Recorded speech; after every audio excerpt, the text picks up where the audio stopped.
We should be live. Hey, everybody.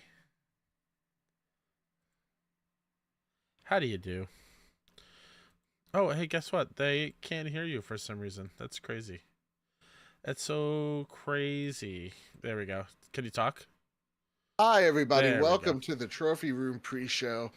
I'm your host, Joseph. Alongside me, the greatest co-host, whoever is, whoever will be, Mr. Kyle Stevenson. How are you, sir? Oh, just going through a little bit of a toothache. Bro, same. It sucks real bad. Oh, God, yeah. But you know. Okay. But you're doing all right nonetheless. Yeah. It's Wednesday. We're halfway done with the week, Right, it is Wednesday. Shoot. We got a 4-day work week next week, so we're good. Well, you get one. Oh, fair. I don't.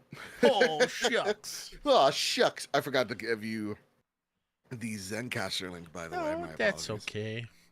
In the meantime, welcome in chat. Hi, Yes. Lisa. Hi, Mackenzie. How we doing? Hello. Everybody, make sure you share this out to your socials. I'm going to put in my... So listen, I know last week's show I came in super hot. I did not sound good. That's because, it was 90 degrees. It's still not great out, but I'm gonna take the background filters off. So in the pre-show you might hear the AC, but in the real show you're not gonna hear a gosh dang thing. It's I'm doing what I can do, trying to beat the heat. Must be nice. I had to turn my fan off. Try to beat the heat. And I'm already freaking feeling it, Broadcast stream mix. That's the one I'm trying to do. Bam. Okay. There. Got my mic up to 11. Can you hear me good? Yep. Excellent. Okay, so what game is this, Kyle? I don't know. What game are we looking live. at? Of course, gang, before we go live each and every week, we like to guess the game with you, the audience, that you get to help us guess what game we're seeing on the screen. Of course, they give us the weirdest hints. We have 6 tries, and they have 6 clues to help us on our journey. But, it's all up to us at the end of the day to figure this out together. Now, have we ever lost one? I would say we haven't. Kyle, have we ever lost one? We did, I think, once. We never did. That's great. Thank you, Kyle Stevenson. So we're trying to just keep our our streak alive, just being the winners as we always are. Kyle, did I vamp enough for you? No, you didn't. Nope. My phone's But going sometimes real slow. But sometimes, it's harder than usual. That said, I've got this that week, iPhone XR, you know what I mean? So I'm oh, true. You're also You know what? WandaVision. I am WandaVision. Boop, boop. Look at me. We're gonna be a little weird for a second, chat. Just be cool. Just a little weird. Okay. Nisa says Dreamlight Valley got an update. I saw they added Mulan and Mushu, if I'm not mistaken. All right, now I'm in. Now I'm good. And the voice actress of Mulan, I have the biggest crush on her, though I'm forgetting her name right now. What's it? Ming-Na Wen. Yeah, my goodness. What is this, a mushroom? I think that's a mushroom, yeah. So, are we thinking grounded? Ooh. Oh, I like that. Put that in there. Might be grounded. Put that in there. I like that. Oh. Wow. It's like I've never fucking laughed. What did I say about cursing 5 minutes in? I hope you made it. Oh, no, we didn't make it. My bad. Yeah, it's all right. This one ain't for the kids. No. Awesome. Hell yeah. Look at us. Hell yeah. Look at us. Who would have thought? Who would have thought? Not me. I did. I actually thought it. Oh, okay. This is... What are we doing here? This is, what's the, all right, this is... It looks mobile game, because this looks like a... Like Clash of Clans, you think? Yeah, but we had Clash of Clans before. I don't think they would go double up on Clash of Clans, right? You never know. All right. Yeah, the intern may have, I don't know. Oh, wow!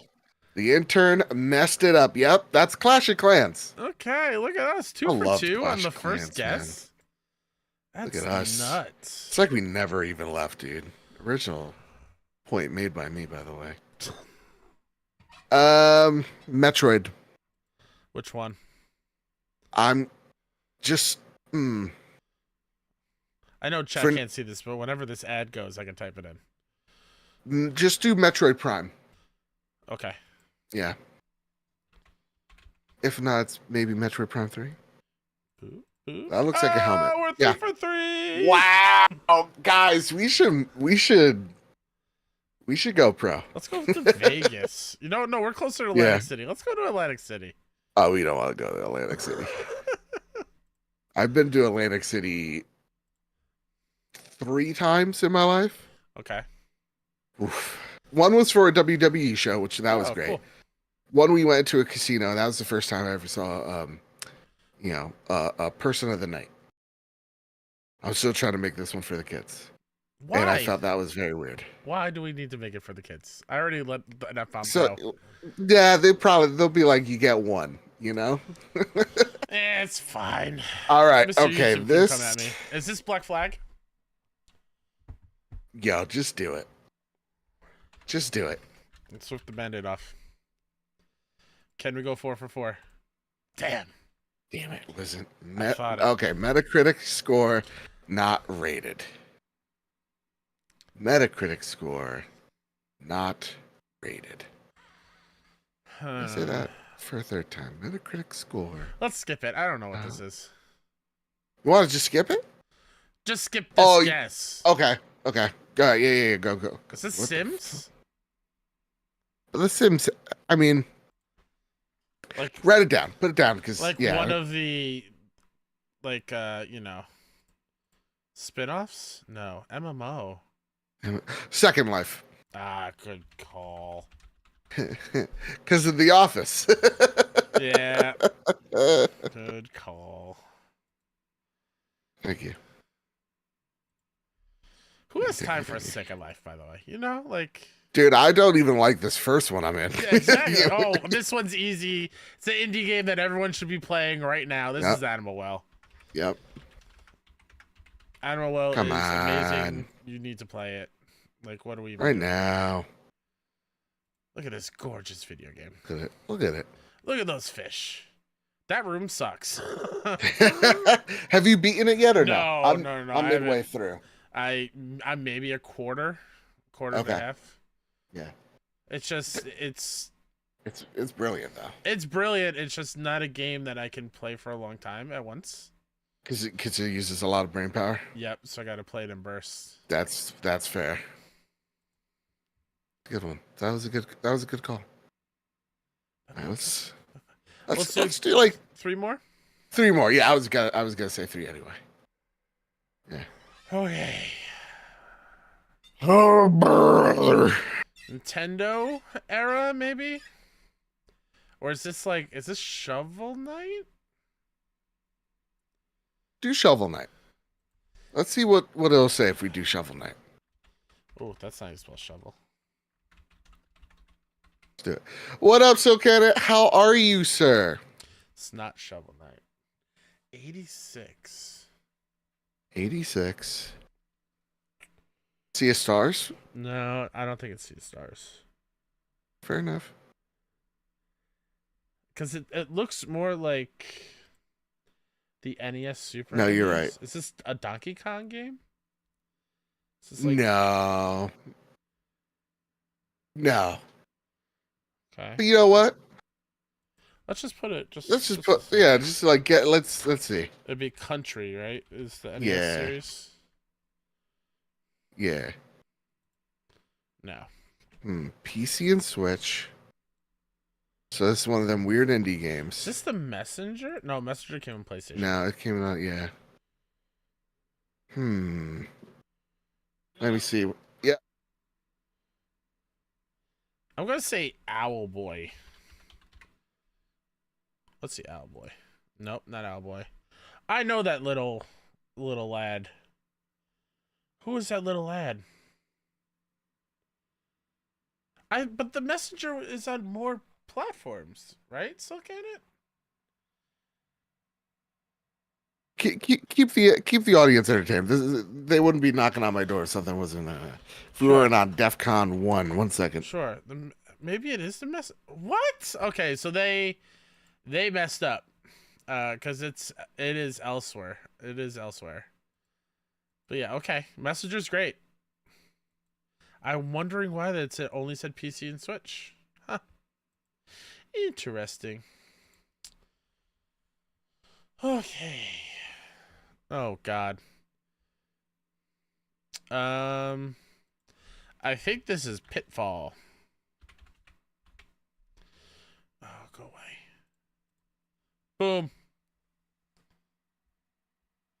That's right, Joe. I just got an old school game That on the really first try. pisses me off. What was that? Pitfall. Was it Pitfall? Fuck yeah. Look at us. The other game was The Messenger, so they messed up on consoles. Oh, rookie mistake. Rookie mistake. All right, this is the last one? Last one. Okay. And then we'll fill in the gap next week. Yeah. Oh, God. What's that game you think? Okay. Myst. You think so? No. Were there... No, it's Hita's right. I think this is older than what I was going to say. I was going to say, like, does this look like, oh my God, Dead Rising? Ah. Like the mall area, but I think those, whatever these are, a little too early. Well, I also forgot to put in the PlayStation Plus stuff. Let's just put Skyrim. I don't think it is Skyrim. But No. Oh, a 91. Myst. Have you ever tried Myst? Myst is first person though. Is this third person? Yeah. 91. Let's get the consoles. Okay. PC. Look at that lad. Oh wow! Look at that big boy. Oh, that is fair. So look at it. Okay. What's he saying? Messenger did only release on PC and Switch first. Yeah, but they know what they're doing. It's still a little tricky. Yeah. Who is this Beelzebub? It's what? This Beelzebub. The devil.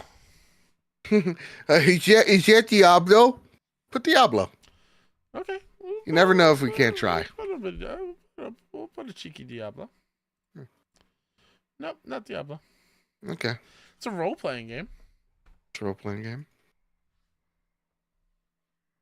Oh, man, Nisa says Night World. I don't know what Night World is, but let's try it. I'm gonna. She would never steer us wrong. Nisa's my best friend. That's not a game. All right, never mind.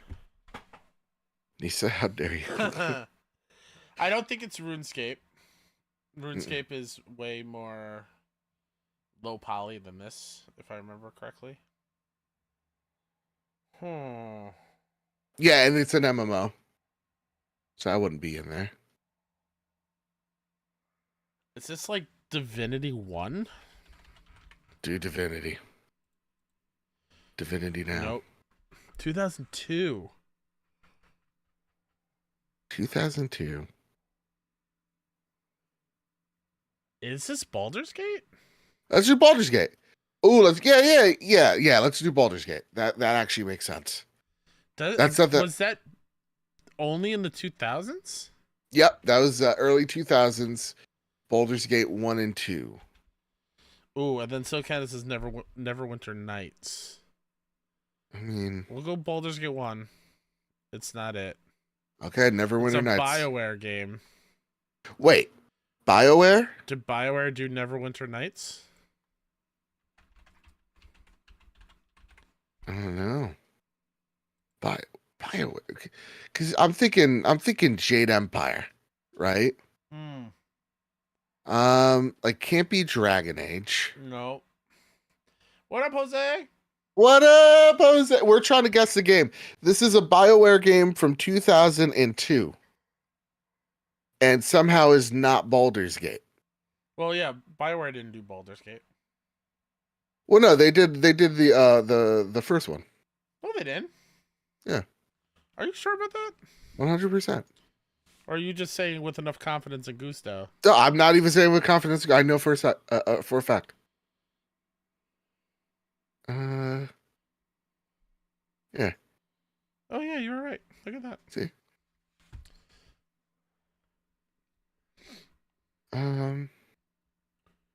Do we just go Neverwinter Nights? No, because they didn't make Neverwinter. Did they make one? No. Let's take Silcanet's word for it. Neverwinter Nights. Let's do it. Okay. I'm gonna. Last guess.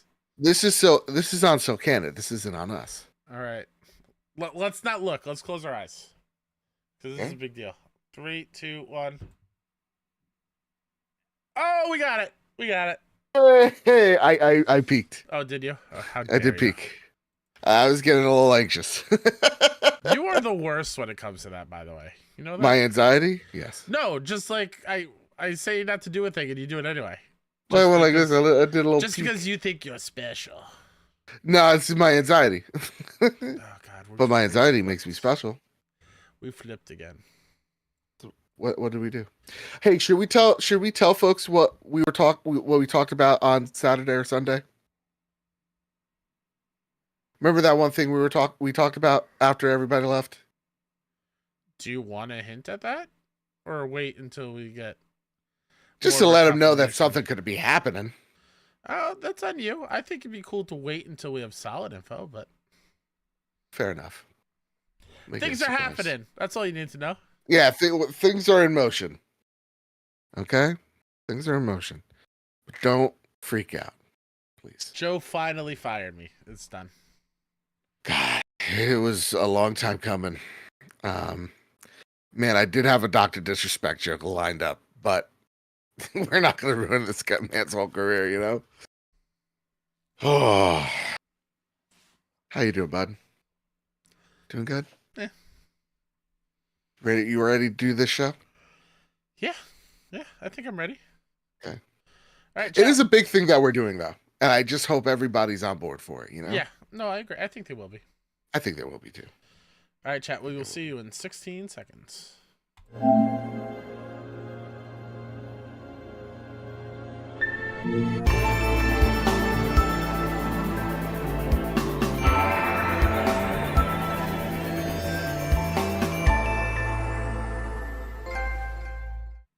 Wait, no longer greatness has arrived. Welcome to episode 382 of The Trophy Room, a PlayStation podcast made by the players for the players. I'm your host, Joseph, aka Mr. Badbit, and it is here where me and my best friend Kyle talk about the latest, the greatest in all things PlayStation. Of course, this week, we are chatting about the PS3 emulation being on its way. We grade the year for PlayStation so far, why Black Myth Wukong is delayed on Xbox. We talk about the disrespectful doctorate who has run into some minor inconvenience. He sucks so much and so much more as we do it live each and every Wednesday night over at youtube.com/PS Trophy Room at 8 p.m. Eastern Standard and on audio services the very next day. With all that said, with all that out of the way, making his grand appearance, the healthy one, Mr. Kyle Stevenson. How are you, sir? I like how you say healthy one, but my tooth is killing me. It's good to be back. The less ailing one. It's good to be back. I can actually talk, which is great. Yes. Yeah. Can you tell where the curse word was that I had to take away in the intro? Yep. Oh, yeah, no, I absolutely saw. Oh, boy, what a week. What a week, man. What a week. How's your week been treating you so far? It's been okay. I'm happy that we've got a really meaty game that we've been playing that I can't wait to talk about in a little bit. But yeah, the worst thing that people don't talk about when you're sick for a while is coming back to work and being so far down in the pile of things to catch up on that it just feels like it's never ending. And that's where you're at right now. Every day I make a little bit of progress, but then the next day tasks just keep piling. and like I need everything to just stop for a solid 2-3 days just for me to fully catch up. But I'll get That's there. fair. I'll get there. I mean, you got the July 4th break next week, Yeah, but right? that's a day off from me not catching up. Oh, I You mean, that's know? fair. That's Yeah. fair. Maybe sneak into the offices and just do an hour or two. Sneak in right here to this Yeah, desk from that exactly. seat on the couch. Absolutely. Maybe All right, they don't okay, catch you. cool. You know, Maybe just I'll do a a reverse Home Alone where I break into my own house. Well, don't set the traps for Yeah, well, yourself. listen, I'll let Owen do that and then see what happens. Fair enough. Fair enough. Well, listen, man, I'm happy to have you back. I'm ecstatic that you're feeling good because honestly, even the week before, you sounded a tad bit rough. So I'm Yeah, very happy that you shook off COVID and then you shook off the I sinuses and kicked its butt. You know what I there you mean? go. Yeah, man. Yeah. That said, we do have an awful lot to talk about, and I'm pretty sure I'm going to start yelling in the beginning of this show because a lot of the news has just straight up this week annoyed me. So you're going to get a different type of energy from me this week We're that I feisty just this hope you're week. prepared. Yeah, I just hope you all We're are prepared for yeah. because I don't know if I am. That said, listen, before we start cracking heads, it's time for some housekeeping, of course. The Trophy Room store merch link down below, and this comes from our friends over at the community Discord. Ready? Here we go. Hey, Trophy Room fans! This July, the By the Players community has cooked up something truly special for you. With the summer heat blazing and the holiday vibes in full swing, we're pushing our discussion of Tales of Kenzara Zao to August. If you're eager to join that incredible indie game chat, head on over to the Discord channel and sign up. But wait, here's the big news. For the entire month of July, all Trophy Room listeners will get an exclusive By the Players community discussion on God of War Ragnarok. Absolutely free. That's right, free 99. That's right, no extra cost. Experience our patrons each and every month on us. July is officially freebie month for the Trophy Room community. Enjoy the summer with an epic gaming discussions. Just access the Trophy Room Patreon feed for your free episode. And hey, guess what? Jump on into the Discord below. But that's on this next paragraph. Got a game recommendation or comments? We're all ears. Share your thoughts to Marcus O'Neill 79 or Drellish on our Discord. By the Players is your monthly Trophy Room hangout for everything PlayStation. Join the fun and connect with fellow gamers. See you there. The Ragnarok That's talk we just had over the weekend was very fun. It so felt much good fun. revisiting because I didn't have time to replay it, but Yep. talking about Yep. it's like I need to replay this quickly. ASAP because it is just so It's special. phenomenal.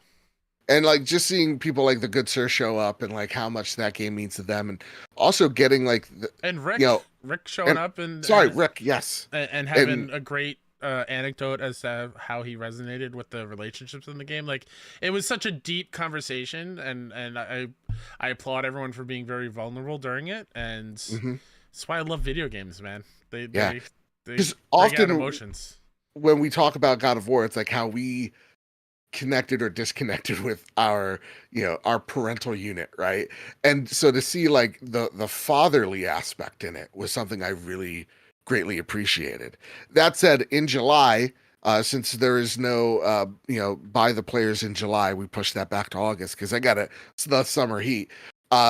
We're gonna try to do a deep dive into Elden Ring, and maybe, just maybe, that could be a part one, and then we make a part two somewhere down the line that just covers Shadow of the Erdtree. Because I think, Kyle, we could both agree Shadow of the Erdtree is practically its own game. Oh, yeah, I'm already closing in on 40 hours. Yeah, it's thick. And I would say maybe 3/4 of the way. Because I am actually trying to go through everything, but we'll get to that later. Fair enough. Yeah, so in July, look forward to that. If you're interested in joining that discussion, make sure you message me on Discord. Make sure you're part of the Trophy Room, Discord channel. Link all to that down below, and I'll try to get something sorted for this month because I get it. Listen, Elden Ring. big game. It's tough game. And I get it. I get it. So anybody that's interested in it, please, holler my way. We're going to set something up. That said, of course, it's time for our Patreon pitch. Before we get into the show, the reason why we look so good, we sound so great, is because of your generosity over at patreon.com/PS Trophy Room. It's like we say each and every week. If we ever got you through a long car ride, a tough day at work, traffic, whatever the case may be, it really does help us out if you toss us a buck our way over at patreon.com/PS Trophy Room. It's literally less than a coffee a single month, helps put this show in your ears each and every week. With that, I want to thank our newest members, Luke Field at the bronze tier, Big G, who promoted themselves to the silver tier. Thank you, Big G, because that name is amazing. I want to thank our premium producers, Todd Burowitz and Toxic. I want to thank our platinum members, Jay Shea, Jedi Master Ren, Cowboy Danger D, Jonas Young, The Green Gorilla Gamer, Chaotic Monkey, Ryuko Kill 90, Stephen Flesh, Strubles and Bits, Bertos Maximus, Chris, Hybrid 748, Matt Valdez, Silcanet, Decimine, Jadis Vaughn Metal, Mitchell Gramling, Randy Hale, and Mike Thomas. I want to thank our gold members, Cypher Primus, Doth, Simon the Pie Man, Jesse Garcia, JB the Purple Monkey, Hide Indoors, Katie, Kevin Mitchell, Kevin Diaz, Marcus O'Neill, The Red Arrow, Aegis Hermit, Androsaur, Astronaut Jr., The Winter Gamer, Robbie Bobby Miller, Brenton Zachary, Final Fan XZ, Hambone, JD Dillinger, Stone Cold, E.T., Tino Sixspeed, N. Johnson, Sean McKenzie, Rick Arrington, Matthew King, The Overlord. Duwani Raksha, I was playing Diablo 4 with him today. He's a fine young man. His knee, healing. He said because I was there, his knee is even healing better than before. Amazing. It was literally a medical miracle when you play video games with me. That's just want that to be known. Don't want to toot my own horn, but I do have godly healing powers. All right. Drellish, Rick Davis, Steph Midler, Samuel Nestling, Maximum Carnage, Solo, and the Lord Commander Study. I just played Fortnite with him, and we got a dub right before this show started. So not only do I have the power to heal, but I also have the power to take life. I was no-scoping folks in the Fortnite. Okay. I didn't kill our friend Sonny. I'd love Sonny. I would hate to see I have to then raise his kids. I think that's how that works. That'd be awful. That said, Kyle, that's all the housekeeping we got this week. It's time to square up the news. And warning, all of a sudden it's raining and it's thundering outside. Ooh-wee. Let's just hope everything holds tight, It's about, it feels like it's Noah's Ark outside. Do you have the goats and sheep that are electric outside, like in Elden Ring? Like, are they in real life right now outside? Yeah. Just rolling around and lightning coming down from everywhere? They're awesome. I love that game. Alex Stedman over at IGN writes, Microsoft addresses Black Myth Wukong's delay on Xbox Series X and S. Microsoft has just announced Black Myth Wukong's delay on Xbox Series X and S, issuing a brief statement on the matter on Friday. Quote, we're excited for the launch of Black Myth Wukong on Xbox Series X and S, and we are working with Game Science to bring the game to our platforms, a Microsoft spokesperson said in a statement first reported by Windows Central and also obtained by IGN. We can't comment on the deals made by our partners with other platform holders, but we remain focused on making Xbox the best platform for gamers, and great games are at the center of that, end quote. Back at the Game Awards 2023, developer Game Science announced on August 20th, 2024, release date for Black Myth Wukong for PS5, Xbox Series X and S, and PC. Earlier this month, however, its Summer Game Fest trailer omitted mention of an Xbox Series X and S version. In an FAQ, Game Science confirmed that Black Myth Wukong's release on Xbox Series X and S would indeed come after its August 20th launch on PlayStation 5 and PC. At that time, Game Science pointed to optimization on the Xbox as the reason for the delay. Quote, we are currently optimizing the Xbox Series X and S version to meet our quality standards, so it won't release simultaneously with other platforms, the developer wrote. We apologize for the delay and aim to minimize the wait for Xbox users. We will announce the release date as soon as it meets our quality standards, end quote. Regardless, rumors swirled that Game Science might have had an exclusivity deal with Sony, which Microsoft's statements seem to vaguely address. IGN has reached out to Sony for comment. Ooh, Kyle. I just, again, want to just state, if you're hearing a puppy cry in the background, it's because she's scared. This is her first time with Thunder. Oh, Oh, poor little gal. It's poor all right. Abby. It's okay. Oh, she's a cute son of a gun. She's starting to calm down too. Good. The puppiness is like, she's still like a bullet. She'll jump right on you. Yeah. Especially right now with the Thunder. I can only assume she's running around hooting and hollering. You know who's not calming down? What's that? These stupid fanboys that are making this a bigger deal than it needs to. It's like it's like they forgot what happened with Baldur's Gate. The same thing happened where they couldn't. Correct me if I'm wrong, because this is all coming from memory. Mm-hmm. The reason why it didn't release simultaneously on Xbox is because they couldn't run it on the S as well as the X, and Microsoft has a policy which the co-op thing they needs to run smoothly on both versions of the console. This is literally the same exact thing here, and I feel like people forgot about that, and they're making this out to be a bigger deal just to try to throw pebbles at PlayStation and be like, hey, you're doing an exclusivity deal, you're throwing stones in glass slimy business decisions. Exactly. Kyle. It's so dumb. I'm getting really tired of people feigning ignorance and then just taking the talking points of talking heads when it's convenient for them to do so, but then they complain that that company X is not aggressive enough against whatever company Z is doing. I'm really tired of that. I'm tired of people going, okay, so the dev said it's for optimization reasons. This blanketed PR statement says it could be because of a deal. Who am I going to trust? Am I going to trust the person that's actually making the game or the publisher that's not publishing the game, at least not at this very point in time? Or the marketplace that's not going to have the game yet, right? So I'm going to take the developer side. The thing that gets me so aggravated is, you're right, we forget or we choose to forget certain things to fit an agenda or to fit a narrative or a talking point, whatever you want to say, and we choose to believe other aspects when it fits the la la land that we have. For example, Jedi Survivor had a PlayStation marketing deal. Legally, you have to disclose that, yes, this is a marketing deal when asked. That's why when you see a commercial, right, and you see the PlayStation consoles at the end of the trailer, it's like that splash screen. At the very end, it says, timed exclusive or on other consoles or coming at a later date, whatever the case may be. They have to disclose it. It's just like any influencer who gets paid for something. They have to say that it's hashtag ad or this is sponsored content. It is the not FDA, the FTC rules. They have to disclose it because it's the law. And not just that, but even for a Chinese developer, right? They have people that are throwing money, investors investing money in this game. Do you not think that it would influence a investor if they had a PlayStation marketing deal? Wouldn't they like to disclose, hey, we have a deep partnership with PlayStation.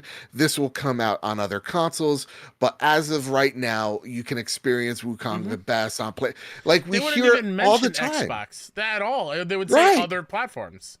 And you take a game like Final Fantasy 16, which we know is a timed exclusive. They've been very open on the fact that it's gonna come to other platforms. We get through this every single time. Just because a website A came out and has an article saying, well, Xbox says this. Well, Xbox says a lot of things that aren't actually happening, or omit truths, or don't speak on things when it hurts their image, a la the Baldur's Gate 3 fiasco that they had, right? So it's like, usually it's like we're working deeply to improve our relationships with these blah, blah, blah, blah, blah, blah, blah, blah, blah. But instead we get this because we get that one quote out of Phil Spencer, this non E3 of like, well, there's some slimy business deals that get made. It's like, dude, you've done it before. You got caught when you tried to make a sequel fully exclusive. Okay? Don't feign like you're some angel. You're not. And when people try to put the Tomb Raider stuff in perspective, it's like, oh, the gaming community guilted them so hard they don't do it anymore. The reason why they don't do it anymore is it's not effective for them. Because they don't listen. A company genuinely, if PlayStation has taught us anything this generation, they don't care if they have bad PR as long as it doesn't affect their market share. If something affects their market share, they're going to turn away from it or turn into it, depending on if it's negative or positive. So like, I really hate when people are like, oh, see, Xbox is a good guy now because they don't make these type of deals. Oh, really? Well, they just bought Activision Blizzard for $70 billion. They just bought, what is it? Oh my God, Bethesda for $7 billion. $77 billion worth of games that I would like to play on day one. I've always said I love Starfield. I played on Xbox, quite enjoyed it. I'd like to see what the fuss is all about in Redfall, but I can't because those games are not on my platform. Would love to do that. Is that not a slimy business move? Or is that like now all of a sudden the art of the deal to these people? Oh, that's not smart business. Really? And be perfectly clear. It just annoys me. PlayStation has done it as well in the past Yes! and continues to do it. And it just happens on both sides. The only exception is Nintendo because they're in the corner doing their own thing. But like it's, I hate that it's used as like a weapon to attack fans of certain consoles, and then it gets blown up, and then it takes away from the real narrative of it being solely focused on the games. Right. And now we're fighting this fake war to pledge our allegiance to, and that's the thing. To a brand that only really cares about our money. At the end of the day, like, let's be honest here, they only really care that you're spending money on their platform. And again, we're even getting ahead of ourselves because the situation at hand is Black Myth devs cannot port the game right now to Xbox. It's not the priority to them because they're focused on optimizing the game. You know this, Kyle. You work behind the scenes in this industry.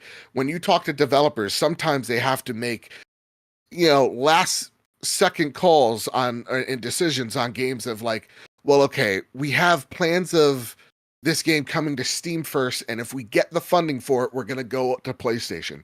You have sometimes where a developer comes to you, I bet, going, hey, listen, we had an idea of putting this game to Steam to and then PlayStation, but money's getting really, and Xbox, but money's getting really tight, so we can only do Steam and PlayStation at this very point in time. How do we handle this? Does that not happen? All the time. Yeah. And but like there's always last minute adjustments that need to happen as well, just because like you think of your outside of like the big console deals or porting the game on other things outside of those, because those are massive deals and they're a massive undertaking.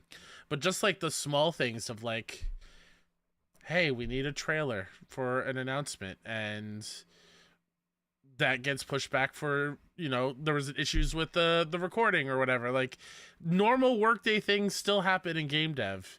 Yep. And there still are delays and things still need to be worked around. And so it's just a normal thing at this point. Yeah, it really is. It's just, funny enough, when I was playing Diablo with Dewani, we were talking about this issue. And the one thing that I tried to make an analogy of, it's like, remember that like, this is one person's vision being siphoned through sometimes dozens of different folks or different teams. And it's sometimes like you're playing creative telephone.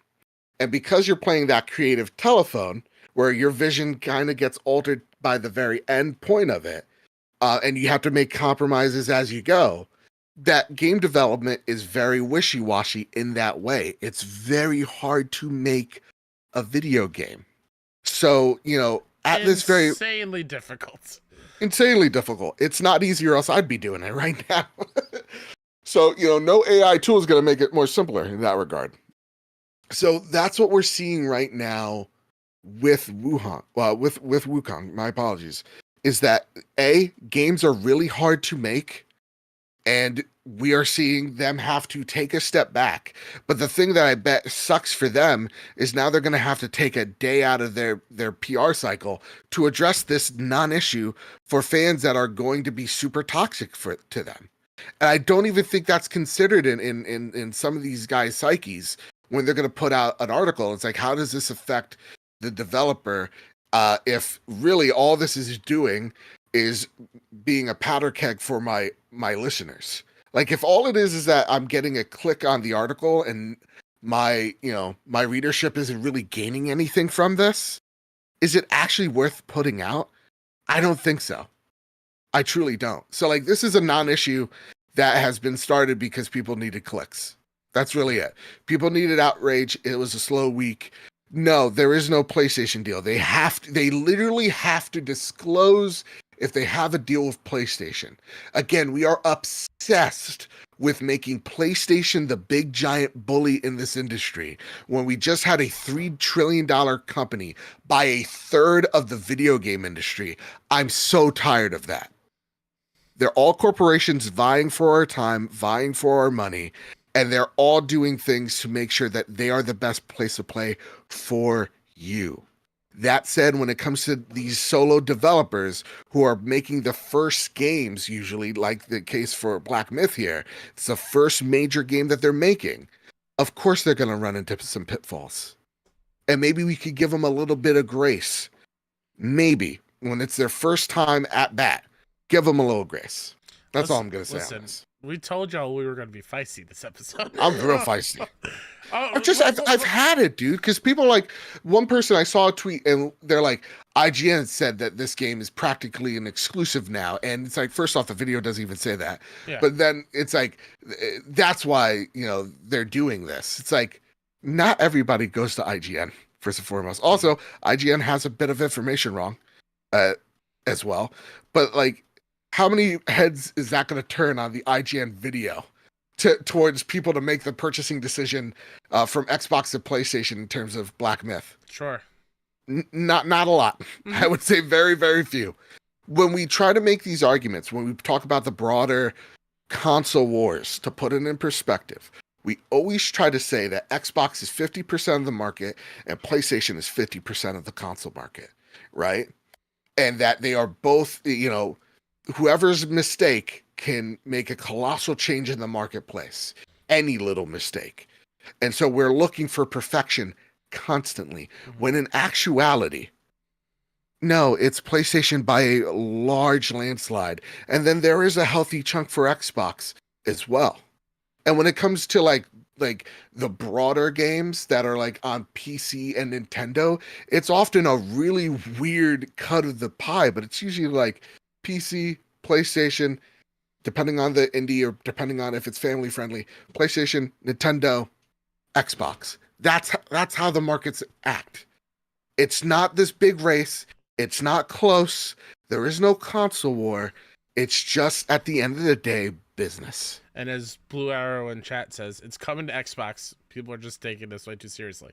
It's coming to Xbox, and the question for the Xbox folks isn't, well, why did PlayStation do this? It's, why isn't it coming to Xbox? Yeah. This is not the first game that isn't coming to Xbox on day one. And let's all be real with each other here. If we think that delay of Baldur's Gate on Xbox, what was it, 3-4 month delay, it came out in December. I think it was the Game Awards announcement, right? Yep. That it was coming. That did not hurt Baldur's Gate on Xbox. We have to be kidding ourselves here. So there really has to and ought to be heat of, hey, what's really going on at the Xbox camp? And if there's fire to be held towards the Series S, there should be. Just like how there was fire held towards the PS3 for the god-awful decision of what we're about to talk about here soon, the cell processor, right? We all talk about how hard it was for that, for devs to code for that console and how much of a headache it was. Like, we can admit that maybe things aren't going as planned of what the marketing manager at these companies want you to think. That's all. But when it comes to this situation, again, I guess a bit more than we can chew here, I take the side of the developer when they say, It's optimization issues. It will come to Xbox at a later date. This is their first game. This is being published by them. This is their first major title. This is not a Activision, or can't even say that now. This is not an EA published title, right? This is a much smaller publishing unit working outside of Western publishing arms. So please give a little bit of grace here, y'all. Just a tiny bit. I was going to ask, yeah, just to switch gears because we brought it up. If you've heard about the Baldur's Gate physical pre-orders shipping yet, and I just noticed my email that we're getting it soon. So I got an update from FedEx. They're like, I'm like, what's coming out of Idaho for me? Oh my god, I am so excited to finally have that. Oh my god, I'll do a little unboxing here too and everything. Hell Shoot. Yeah. All right, Kyle. I got heated. We both got a little angry. Mm-hmm. I'm sorry. Listen, it's okay. Sometimes I get a little heated. I just had Chili's. It's time for our next story on the list. Next story comes from Zermina Khan over at PS Lifestyle, and Zermina writes, PS3 emulation report corroborated by another known insider. Another known insider has corroborated the rumor that Sony's looking into PS3 emulation to expand its classics lineup available on the PS5 and PS4.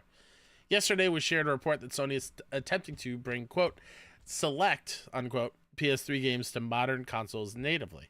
And today's report claims that official PS3 emulation has been in the works for, quote-unquote, quite some time.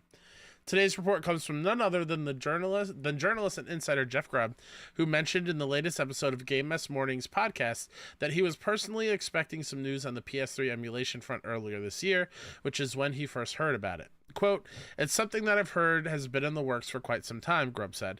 I thought it was going to get revealed earlier this year when I first heard about it. That clearly didn't happen, but that doesn't mean it will never happen. Maybe it does, end quote.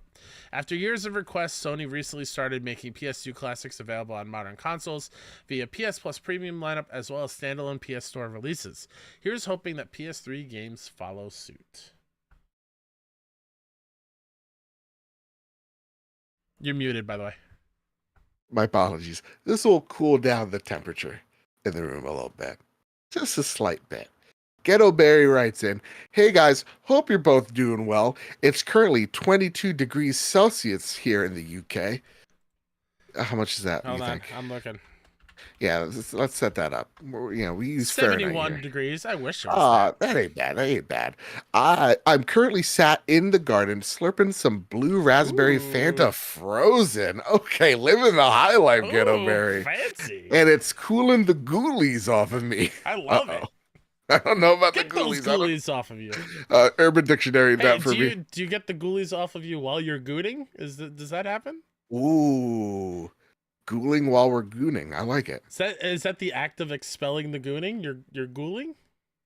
Yeah, you're right. When you goon, you have to you gotta ghoul. Excrete ghoul. Or secrete ghoul. We went too far. Fair enough. My question this week revolves around the rumored PS3 backwards compatible styled emulation. I want to know what 5 games each you want to bring back, and not games that are remastered for PS4 or PS5. Though I would love a Metal Gear Solid 4 to happen.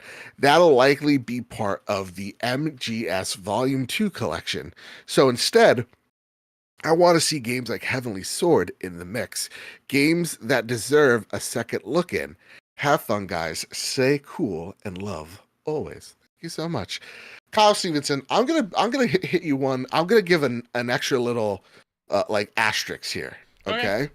So like no Last of Us, no. Uncharted. It makes it kind of hard because a lot of those the best PS3 games in my eyes have gone to the PS4 Slow your roll. Fair enough. This is why you're here. All right, listen. How dare you? Remember the heat. This is the coolest off. Okay. What these games that we're going to see emulated will not get remastered on PS4. Okay. Nor a remake ever. These games are emulated for a reason. They're great, but just not great enough. So what is your first game that you would like to see be emulated on the PlayStation 5. I'll give you 3. Okay. The Resistance trilogy. What are we This doing son here? of a gun. What are we This son of doing a gun. here? I mean, okay. It is like in the PS3 era, to me, that was one of the biggest IPs to me personally. I know it probably didn't sell as well as a Killzone, or when people think of a first-person shooter on Sony platforms, PlayStation 3, they probably thought Killzone more than Resistance. But to me, Resistance is, Insomniac doing what they do best and do creative weapons, creative combat. A fun little story. At the time, it looked really, really cool. The set pieces were awesome. So I would love to replay the trilogy from the beginning, even though 3 is the best one. But I haven't played 1 and 2 since the PS3 era, so I don't know how they age. But I'm very excited to hopefully replay them at some point. I know 3 was part of PS Now. I don't know if it's there anymore or when it got taken down, but I would love for the trilogy to be available at some point. I will give you the first one, and this is gonna hurt you because I don't think we'll see the series ever. I don't think. I mean, Insomniac will keep teasing me with like tweeting out Chimera and weapons. Dude, they did it again the other day with Sunset Overdrive. Are you kidding me? Oh my goodness. The first game that I want to see, again, this is PS3 emulated, so I'm thinking trophies come with it. Infamous 2. That was my next guess, yeah, or next. I don't think we're gonna get another Infamous. As much as I love Infamous, Insomniac's got Wolverine and Spider-Man, and Infamous very much works in a similar vein as X-Men does, where like random folks get these random powers and all sorts of mayhem follow. Infamous 2 is a game that I remember going back to during lockdown, and just I feel like this and Uncharted 2 were very much the prototypes of, hey, this is what a PlayStation game's going to be. The big set pieces, these big magnum opus like events, very narrative driven. Infamous 2 is a lot of fun. A lot of fun. And I think improved on the first game in just most ways. So I would say Infamous 2, let's get it. But I don't think we'll ever see Infamous again, just because, again, PlayStation has enough superhero games at this point. That's fair. Yeah. What is your do these picks need to be first party only or any PS3 game? I would prefer them to be first party only. Okay. But if they're there and they identify to you as PlayStation games, I would say go for it. Okay. So I was going to throw out there a Portal 2. Honestly, but I'll allow it. Like, Portal 2 is one of the best games of that generation. And granted, I'm sure it's probably playable backwards compatibility on Xbox with the 360 version. But to have it again on PlayStation would be rad. But I'm going to go with another Insomniac game is give me the Crack in Time Ratchet and Clank games. Like that trilogy, some of the best Ratchet and Clank ones out there. Crack in Time is one of my personal favorites. Again, those were on PS Now at some point, and then obviously that's gone. So I would love to be able to play those again. Fair. I'm going to pretend like the Metal Gear Solid Volume 2 doesn't exist and say Metal Gear Solid 4 Guns of the Patriots. I just have a lot of fond feelings with that game. Not playing it, obviously, because Death Stranding was my first Kojima game, but this kind of gives me really fond memories of sitting backseat watching my brother play this game and seeing this is one of like the last times him and I really bonded over a singular video game. So I want to say, MGS4, let's do it. Put it on there. I like it. I like it. Good. What's the next game you'd like to see ported over, if this PS3 emulation even exists? The last one that I would love is an IP that I didn't really get too far into. I played demos of it, but I think it needs to make a comeback. Tell me about and if emulation is the way to go, bring on MotorStorm. I was about to say yes. Give me fun arcade racing on PlayStation that's not a sim like Gran Turismo. And MotorStorm was a ton of fun from the demos I played, and I believe there were like 2 or 3 entries. I can't remember, but Big Motor. Yeah, I think 2. MotorStorm would be rad. Yes, that's actually what I want to say. Well, that's one of the series where, again, back in the day. No, I think maybe it was 3. Anyway, back in the day, I always wanted to get into those games. Like they seemed like they were my way back into the racing games, racing genre. But I do think now that like Dirt's done that, and now I'm more open minded in terms Sure. of racing games are now like my preferred like turn my brain off and just vibe games. Yeah, I would like to see MotorStorm come to PlayStation 5. All right, I got 2 off the top of my head. There is a big one that we haven't said yet. What's the big one? Killzone. Okay. Yeah. Granted, the first one was PS2. Yes. 2 and 3 were PS3. Yeah. I don't know. I don't know how I personally feel about Killzone. I loved exactly. Oh my god, the launch one, was that Liberation or Shadowfall? Shadowfall. I enjoyed Shadowfall as a launch game. It was a fun time, but I don't love Killzone as much as I think other people do. I think people have much more of an affinity to like Resistance than Killzone. That's for sure. Especially now with Horizon. I was actually going to say, and here's the thing about the PS3 generation. As I look towards this list of just all the PlayStation exclusives. God, there were so many, and it was an awesome, weird time for PlayStation. I think folks that lived in that PS3 gen and had like vivid memories of it, there are just so many weird titles that PlayStation was experimenting with. Like I just saw Starhawk. Remember Starhawk? Yeah, Star and Warhawk. Right, Mag. Oh god, you gotta get another Mag. that was the thing. Like PS3 era, like third party crushed it.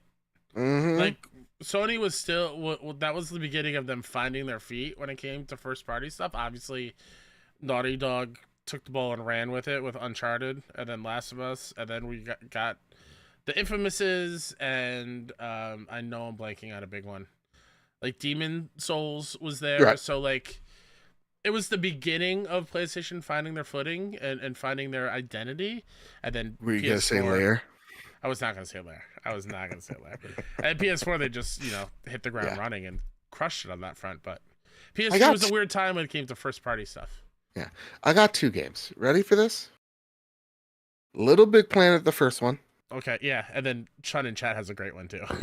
Okay, and then Twisted Metal.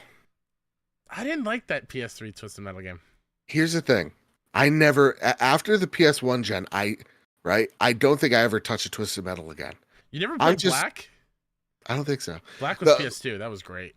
What was the one on PSP? I have no idea. I forget. Someone in the chat. Let me know when you call me. Is that like Head on War or something? Something like that. Yeah, like Head On. Yeah. That was so much fun, dude. I have so many great memories of the PSP. Wow, I can't believe I pulled that out of my ass. It is called Head On. That's why we host a PlayStation show. It's all because of you, buddy. Yeah, I would love to get my hands on a Twisted Metal again. Especially because listen, the show has been a success. It was a really fun time. I want to see more of it. So yeah, Twisted Metal and Little Big Planet. Because I know for a fact they're not gonna. For a fact. I'm pretty certain they're not going to go back to that well. Not that Astrobot's there and huge. So Chun in chat brings up a great PSN game, Pain. Have you ever played Pain?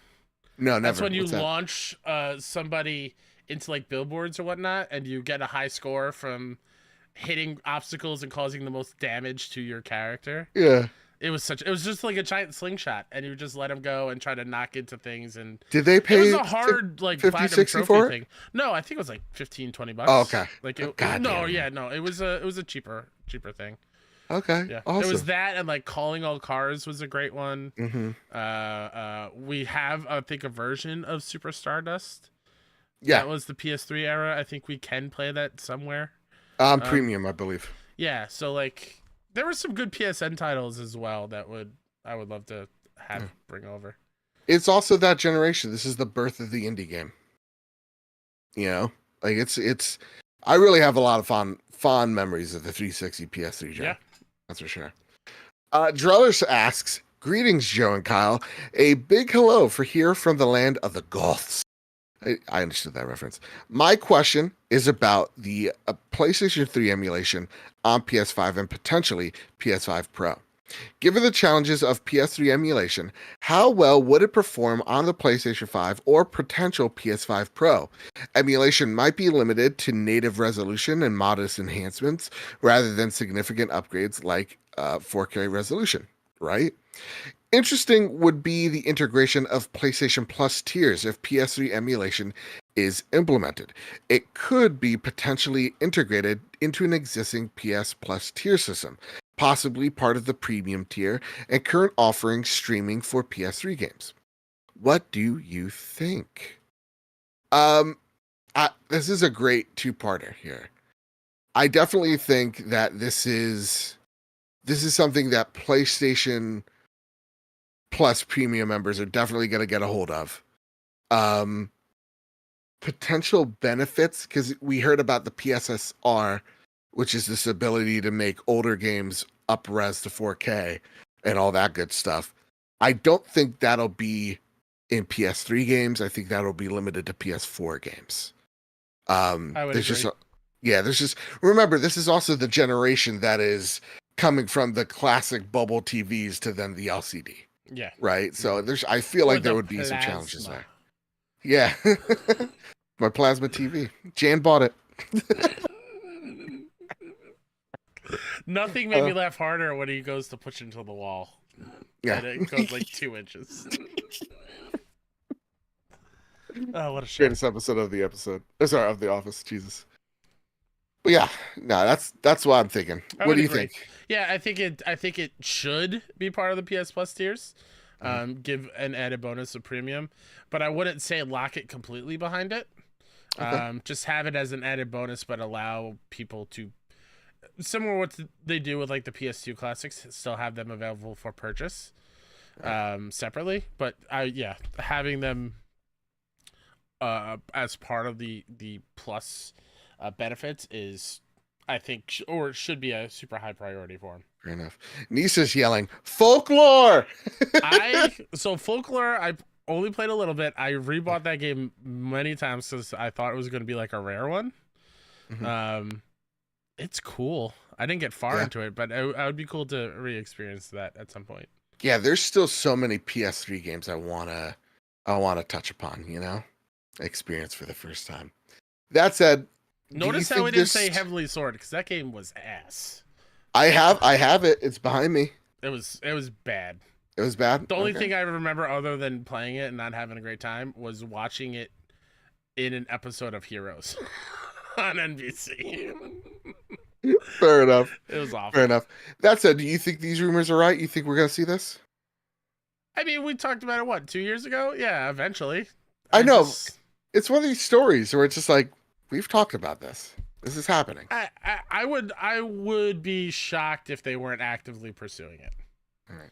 You see a whole bunch of insiders are yelling at each other right now? Are they?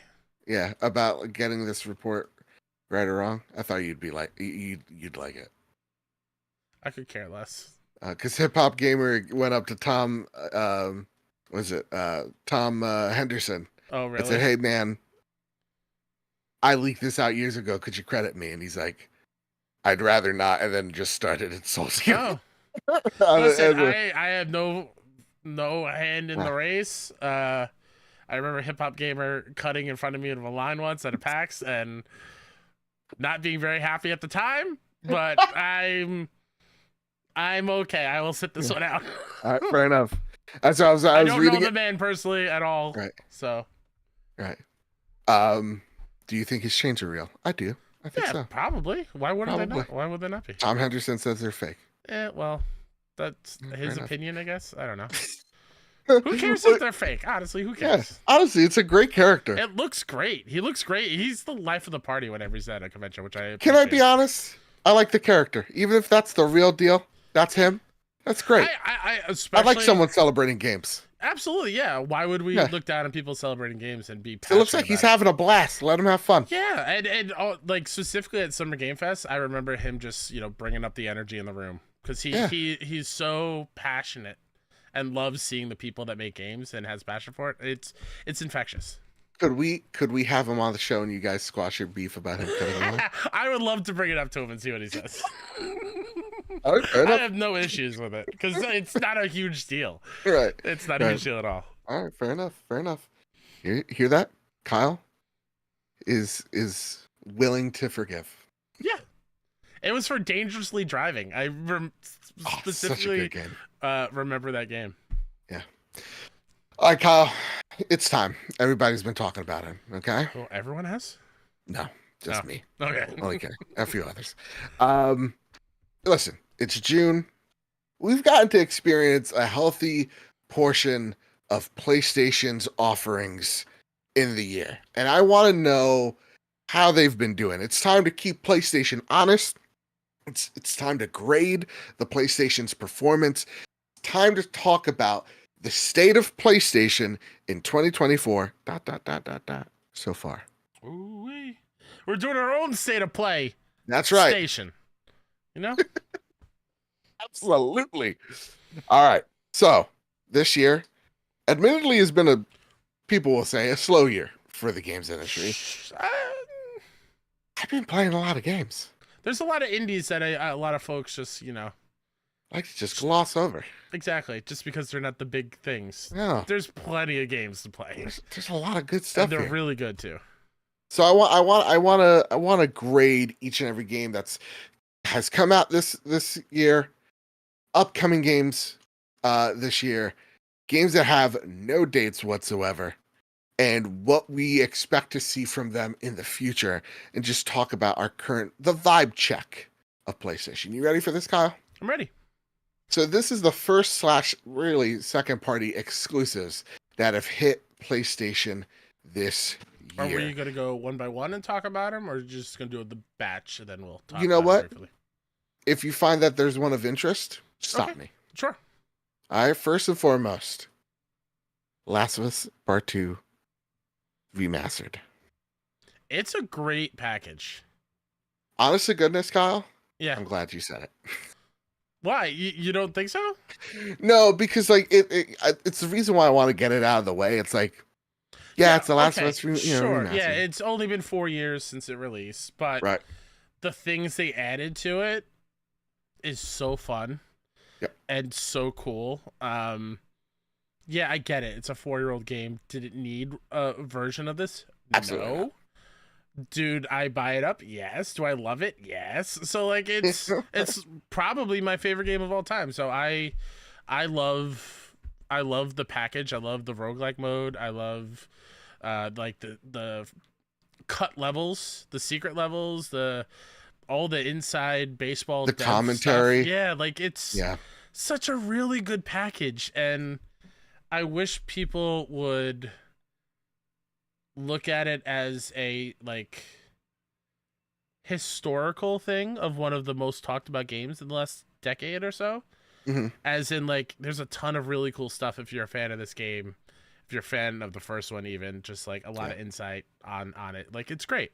Also, $10 upgrade, get yourself a free platinum. No return mode is a lot of fun. You're right. There's like for like a $10 upgrade, it's like, there's enough here to warrant it, especially if you're a big fan. Yeah, is it a flagship? Go buy a PS5 for it right now? No, absolutely not. But for like the best possible version of the game, hell yeah, do the $10 upgrade if you already own it, or just go out and buy it on its own. Like, what is it? Only $40?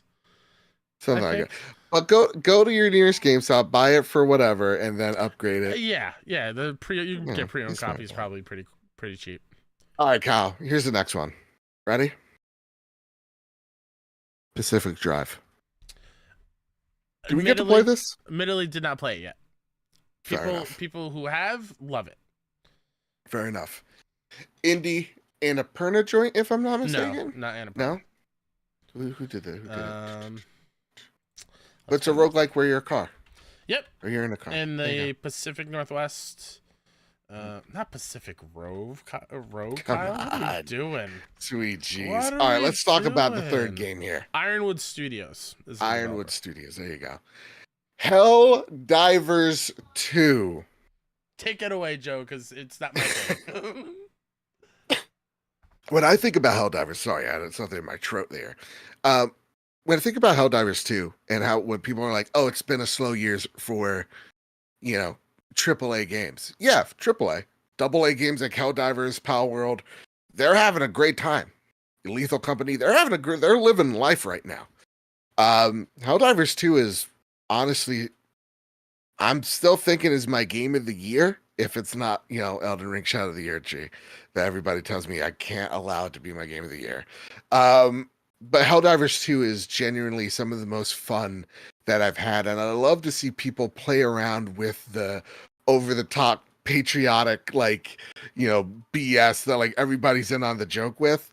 There's just so many things that I love about Helldivers 2. It's so unique in what it sets off to do. The fact that there is inherent challenge to this game, that things like, friendly fire is on, and that's actually one of the selling points is that how funny it is that you can hilariously kill so many of your friends with a napalm strike. It's so much fun. I loved seeing the success of this game. And again, this is the fastest selling PlayStation game of all time.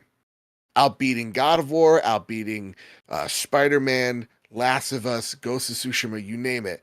This right here, Helldivers 2, is the fastest selling PlayStation game ever, which is awesome. And it goes to show that they can indeed pull off a multiplayer game. So, Helldivers 2. Damn, so good. All right, next one on the list here, Kyle. Stellar Blade. Okay, admittedly, haven't started yet. It's still in the shrink dare wrap, you. actually. How dare Listen, you? I've been a busy boy. That's true. No, this job's eating you alive. I get it. It really is.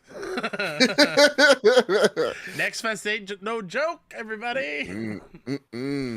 All right, then I'll tackle Stellar Blade for you, Kyle. Yeah. I eventually do want to play it before the year's up, so we can talk about it during awards season if it is nominated at all. But I love the demo.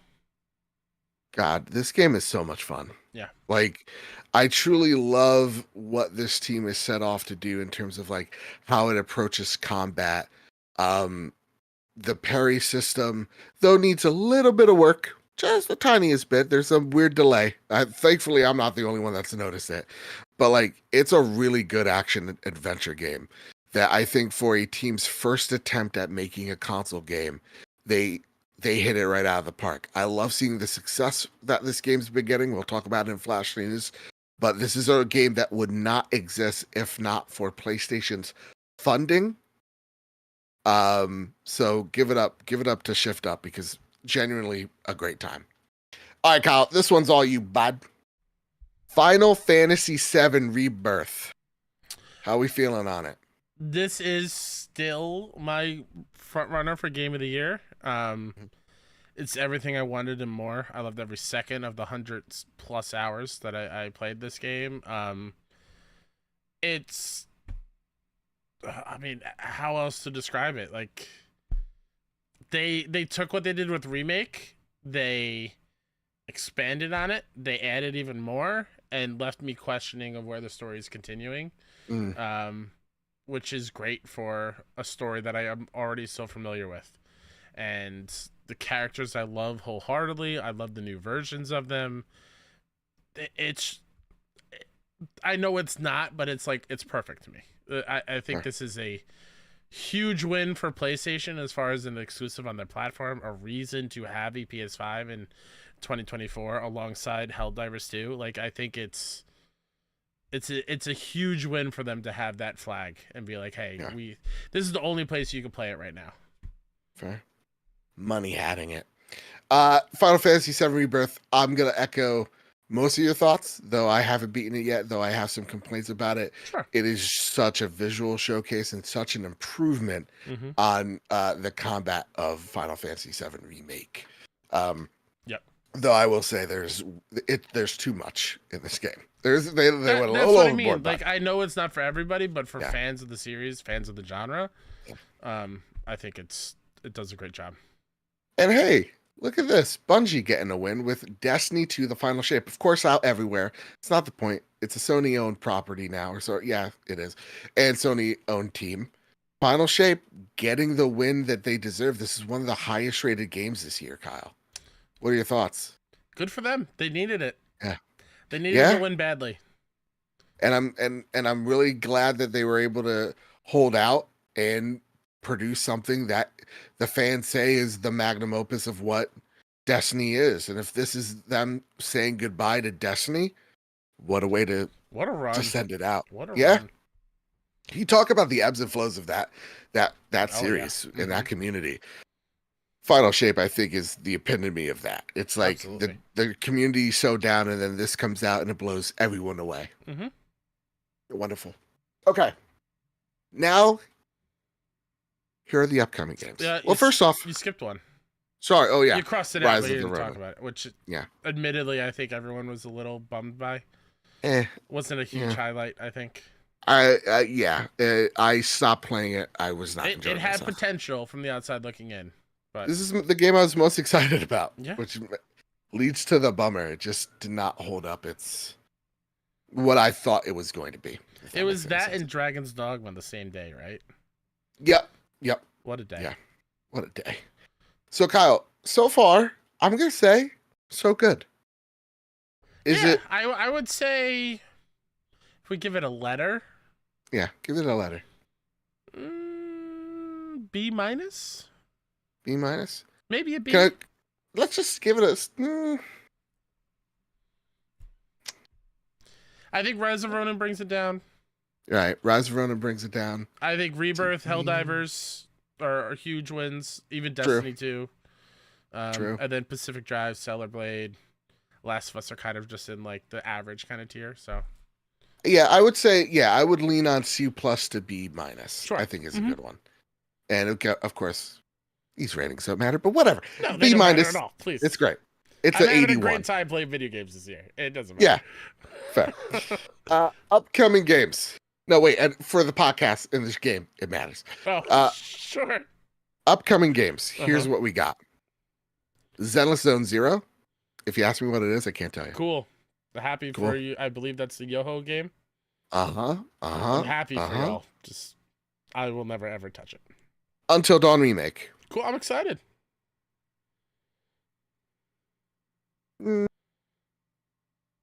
What's Not the hesitation Bloodborne. for? Not Bloodborne. Oh, sure, but you can't hold it up against that. There's just really, this. That's like taking a picture that Owen drew and holding up next to the Mona Lisa. Like, well, do better. Exactly. Well, I would say that. I would say do better, dude. I'd say, what is this bullshit next to the Mona Lisa? Until Dawn is a really good experience, and now that we're gonna get it in the best form, hopefully. That's fair. So I'm excited to replay it. It's been a while. The girlfriend killed all the guys. That's all I'm remembering from it. No, I'm ready to give this like a second chance. I'm not like excited about it, but like it coming out probably around Halloween, right? This is a really good Halloween game. Absolutely. Play with some friends, maybe on stream. Yeah, if we have that capability at that time of the year, I would love to sit down and play it with you. Because You might have the technology. I think they have like the crowd play option. Okay. Where the viewers can influence decisions. I think. A whole lot. All right. Silent Hill 2. Yeah, I'm getting all the mid ones out of the way. I have no affinity for Silent Hill at all. No. But looking at this game, it does not look good. I know 2 is, I think, the best one, everyone says. But I also realized after watching that deep dive of Silent Hill 2 that it is a different style of survival horror than Resident Evil. Yeah. So, like, it's not... The focus isn't the combat. It isn't killing the enemies, it's definitely more psychological. Mhm. So through that lens, I can see where they're going for. I Okay. just don't know if I'm going to be playing it this year. I won't be playing it at all. Does not look good. This is the one I'm going to absolutely wait for every single review. Sure. And if it's middling, yeah. Also, Bloober has a not so great track exactly. record. They're hit or miss sometimes. So Very hit or miss. So yeah, no, I'm not. I'm sorry, guys. I really no. I run a PlayStation show. I'm not gonna cover Silent Hill 2. I'm sorry. Okay, ready? Yep. This is the next one. Concord. As of this podcast, there will be previews of Concord out. I have not heard anything. Not a peep. Not a whisper. Should we be worried about Concord? Should we be worried? Yeah, should we be worried, Should please? we be worried? Yeah. I'm scared. No, I don't think we should be worried. Let's just wait for the previews. I mean, it's just this is more a you thing than me because I'm not. Again, everyone knows I don't play multiplayer games. Yeah. But the one thing I love what Concord has going for it that other what do we call this style of shooter? Not a team-based shooter, like a team shooter. Yeah. Hero shooter. The one thing I love that they are doing is the personality of the characters, the world building of that first trailer and initially, because I feel like all the other ones are like blatantly just copying Overwatch. Right. And while they are using inspirations for it, I feel like it's more on an original take. Yeah. That like if you look at Marvel Rivals, like that is almost like Overwatch with just Marvel skin. Yeah. This feels like they are trying to make their own thing while still fitting the molds of the hero shooter, which I enjoy. So I'm excited to see these previews and hopefully play it a little bit in the preview. Like if you pre-order, you get the beta and we try it out. So you want a code? Yeah, I'll check it out. Fair enough. Better not weigh the team down. Apparently, you heal people when you play games, so like I'll take it. Like I'll yeah. No, I think I talked a little bit about this with Kyle last week. Which also, by the way, thank you so much, Kyle, for coming in. But like I am the only person that is seemingly optimistic about this game. I don't think we have much to worry. And again, the previews can all come out going, it's crap. But like from what I've seen, I'm interested in, and I think the comparisons with, again, from what I've seen, the 2 minutes, not preview, please don't yell at me. I know there's someone in the comments that not hear me say that 3 times. But the comparisons of Overwatch and this game end with you could select a hero. Because it just looks like a very different game. It looks like, again, the Crucible meets Valorant. And I'm all about that. I enjoyed my time so much with Valorant. I'm ready for the more types of games like that in the console ecosystem. So yeah, I'm ready to give Concord a shot. I'm ready to give that team a shot, man, because it genuinely looks good. And for people that just go, it's Guardians of the Galaxy, it's like, come on, man. I get it. It is a little bit on the nose, but if that's the only thing that is like the criticism to have here, I don't know. And listen, I'm one of the first people to make that error or that call out of like, oh yeah, it looks like this. But at this point, what piece of media doesn't look or remind you of something else? Right. We have so much stuff to consume in every avenue.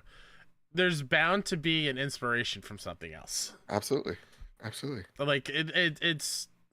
I'm shocked when I see like an indie game that looks so fresh and something brand new. Yeah. But also, I know within a few years, people are going to copy that formula, and then it's not fresh or new anymore. Like I think like there's a Green Lantern show coming out, and it's they are taking inspiration from Ozark. Oh, okay. I was going to say Harley Quinn. No, it's like they want it to be like a buddy cop, but feel like it's like Ozark meets oh my god, the HBO drama with the 2 cops. True Detective. Yeah, there you go. Cool. I'm like, that's cool. That's rad. Give me that. Exactly. So yeah, no. And is it a little bit on the head? Sure, but like, is it gonna take me out of it? Absolutely not. If the game's good, All right, last two. Lego Horizon Adventures, Kyle. I'm I was ready on for a a good Nintendo time. Direct. I'm ready for a good time. I'm ready for a good time. It's that Lego charm, the Mhm. Horizon skin on it. Was it shocking to see that's coming to Switch? Yeah. Is it cool? Yeah. Awesome. Yeah, I think Yeah. it is. I'm excited to play a game that we love both so much through a different lens Fair. and see how they're gonna tell that story, Legofy it. Mhm. And it's cool that the voice actors are back. Oh yeah, Oh my god. Ashley Birch. Thank you. Ashley Birch Gotcha. doing Lego Aloy and see what she brings to that version of Aloy. It's gonna be a good time. All right, the moment you've all been waiting for. Asherbot. Let's Just go. talk about it. This makes this year an S. I don't care. I want it so bad. Did you go Dude, it back looks and so play good. Playroom? No, I have not, but I know the Easter egg. I know Okay, the yeah, Easter egg. because you find the hunter. Yeah. I found him. It Dope. was very cool. And then you go in the secret little area underneath the playroom, and it says it gives you a countdown of how many days until the game. It's very, very cool. Astrobot's amazing. I'm so excited to go on this journey. Nice. In August, September. September 6th. Let's go. Let's do it. Yeah. Let me yeah. book No. my time Likewise. off now. likewise. Yeah. Asherbot seems like a great time, man. I can't wait. Same with Lego Horizons. These two are easily on my top 5 most anticipated list, which that's an episode in itself. But Asherbot takes the crown. Absolutely. That said, though, I think overall I would give this, if the first half was a B minus, I think we move it up a notch, and I think a solid B makes sense. What do you think? I would still keep it as a B minus. B minus, fair enough. Yeah. I like your honesty. Okay, take it there. Just for me personally, because I have 3 of those are me games. The other ones are not. So Fair. And we still have so many games that we don't know about. Wolverine, fair games. Death Stranding 2, Marathon, fair games. Sword of the Sea, Phantom Blade Zero, Where the Winds Meet. Destiny Warriors Origins, Phantom Blade Zero. You realize you repeated Fair Games and Phantom Blade twice? Did I do it? Yeah. Oh shit! You know why? There's different spellings. There's different spellings. Yeah. That's screwing me up. That's fine. Sorry. Whatever. There's a lot of games we don't know the dates of. Oh, yeah. PSVR 2, heavily absent. We'll just give it right now. Let's give that like an F. It's F minus. Oh I my gave God, what are we doing? Lowest I could give it. There's just no don't care. reason for me to put this on right now. I mean, there's plenty of things there, but nothing is like, Right. hey, Kyle, go put it on. Here's a $60 adapter that you can buy because we're not gonna. We're not gonna give it buy to you. that because that's cool. But still, it's like, and put it on your PC. It's like I'd rather earn trophies of Alex on something else, man. Yeah. But yeah, F minus, awful. All right, and now as far as like the no date stuff, yeah, realistically, none of these are coming out this year. Yep, absolutely not. Yep. So that's probably what we're looking at for next year. You think all these games or some of these games? I would say Death Stranding 2 for sure. I would say Fair Games for sure. I would say Phantom Blade Zero for sure. Wolverine's up in the air. I honestly, you saying Sword of the Sea and Where Winds Meet, I'm blanking on what those games are. Sure. But I would say at least 3 of those are guaranteed probably for next year.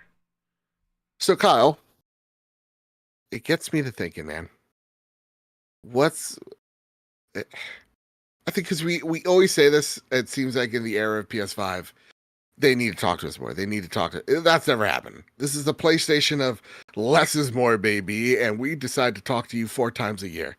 So Here's the next state of every play. once in a while. Go read it. Exactly. Have fun with that, kids. So what do you think? PS5 Pro, is that coming out this year? And do we have a showcase showing off some of the games that have no dates? Maybe we finally see, this is finally time we start seeing the second half of what first party is offering us, right? It has to be. It has to be. And if it's not, we have a right to be upset. Yeah, I'll go grab the pitchfork from outside. Okay, fair enough. I'll bring the torches. Fire. Oh my god. I'll do my bleed build in real life with the pitchfork. There you go. It works. It works. Um, I do think we'll see it. Whether or not we get the actual console this year, I honestly have no idea. Mm. Because you got to think the actual showcase is end of August, Yep. early September. Yep. Do we really get the console 2 months later? Yep. Okay. Listen, I it'd be cool, and I want them to give me a reason as to why I need to get the Pro. Because again, I'm in this weird space where I am shocked that games are going to be looking better than they currently do. So, like, you need to really sell me as to why I need to trade this in and put it towards a Pro. What is the Pro going to do for me? And will I still have a disk drive already attached to it? Because if it doesn't, that's going to be a harder sell for me. Because I don't want to buy that attachment on principle. That's fair. That's fair. That's fair. Yeah, no. I think PS5 Pro does get announced. It does release this year. I do think with fanfare of a showcase.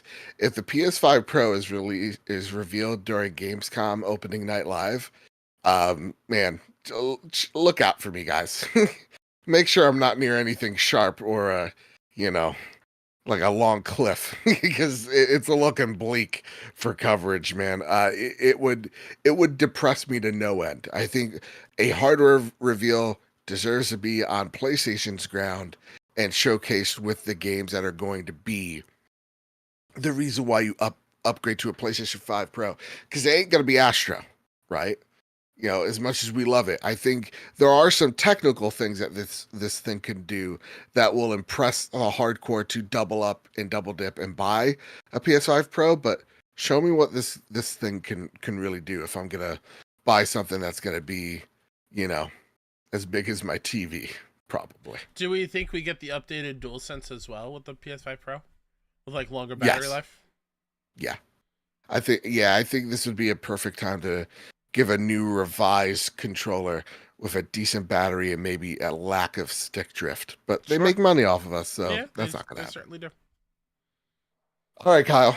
That said, Fluke23 writes, as a whole, I think PlayStation's 2024 has been a great first half, with a month after month of strong contenders for Game of the Year. However, seeing the competition's game shows and their upcoming titles, do we think that Sony will switch it up a gear for their next show, hopefully in the next few months? Or do you think that they will sit tight and ride this year out on third-party momentum to begin the ramp-up of of 2025 showcase?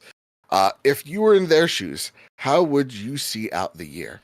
It would be a monumental bad move for them not to give us some sort of rollout of next year.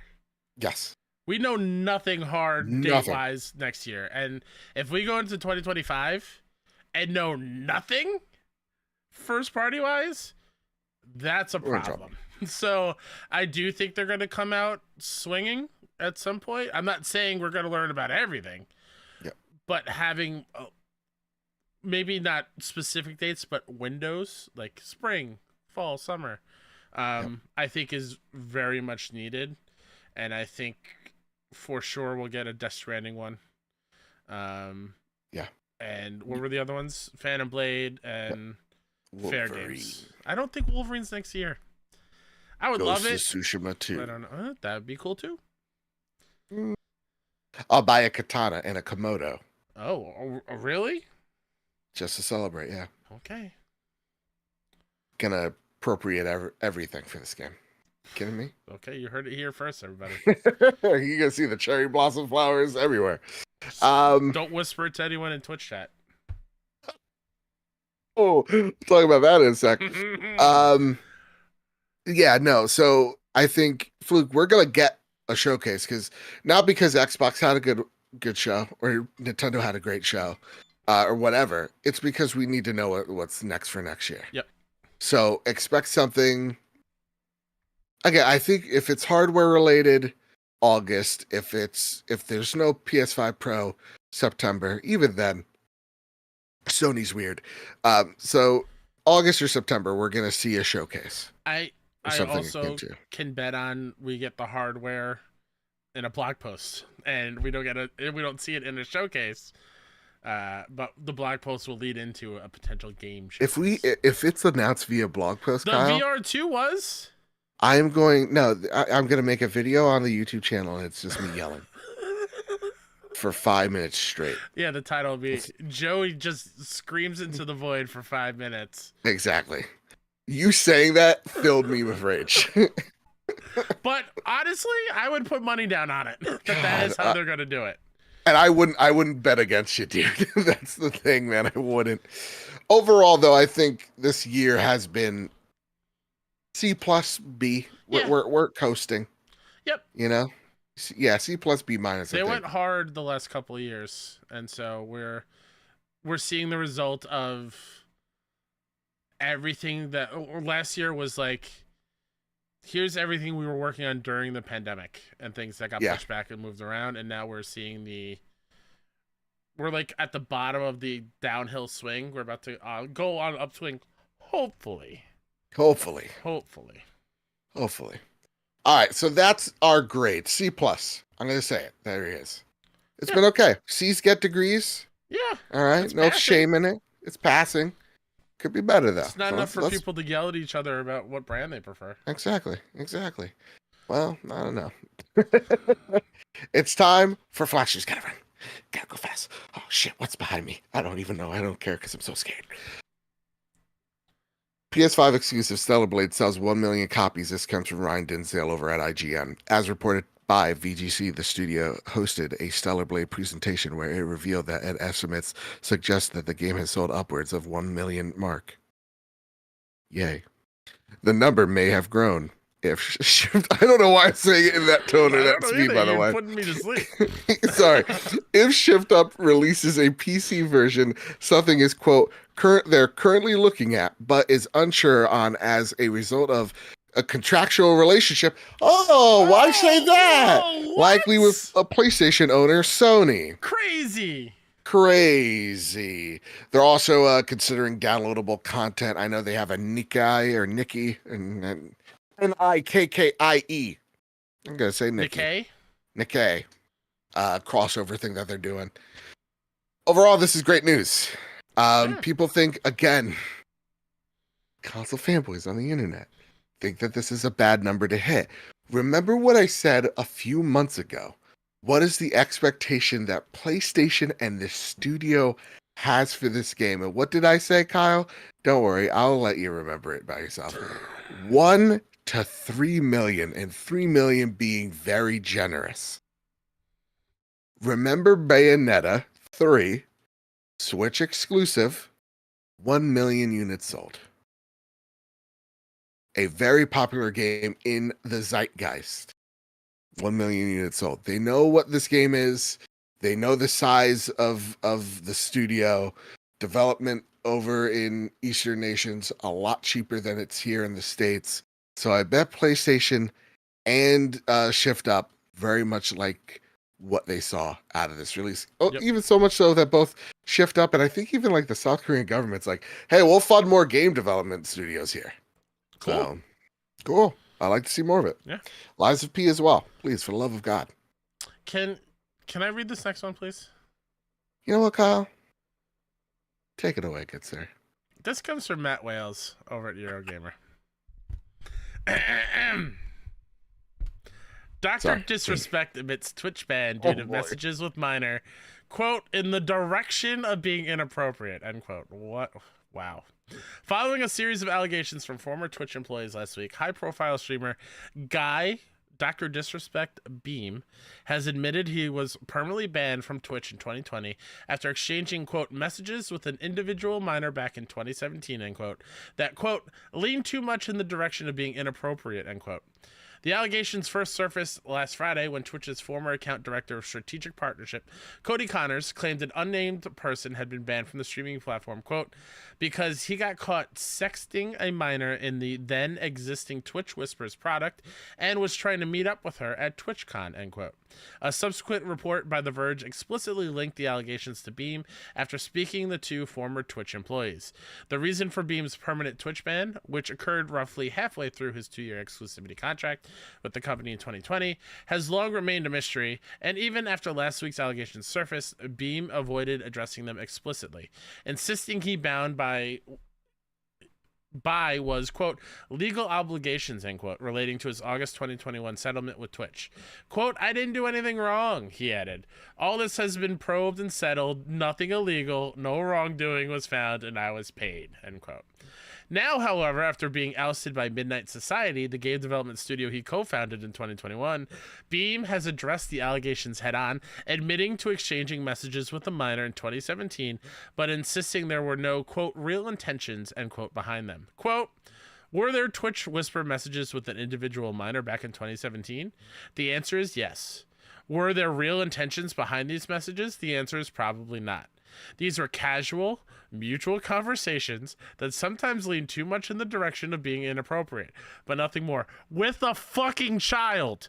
Nothing illegal happened, no pictures were shared, no crimes were committed, I never even met the individual. I went through a lengthy arbitration regarding a civil dispute with Twitch, and that case was resolved by a settlement. Let me be clear, it was not a criminal case against me, and no criminal charges have been brought against me.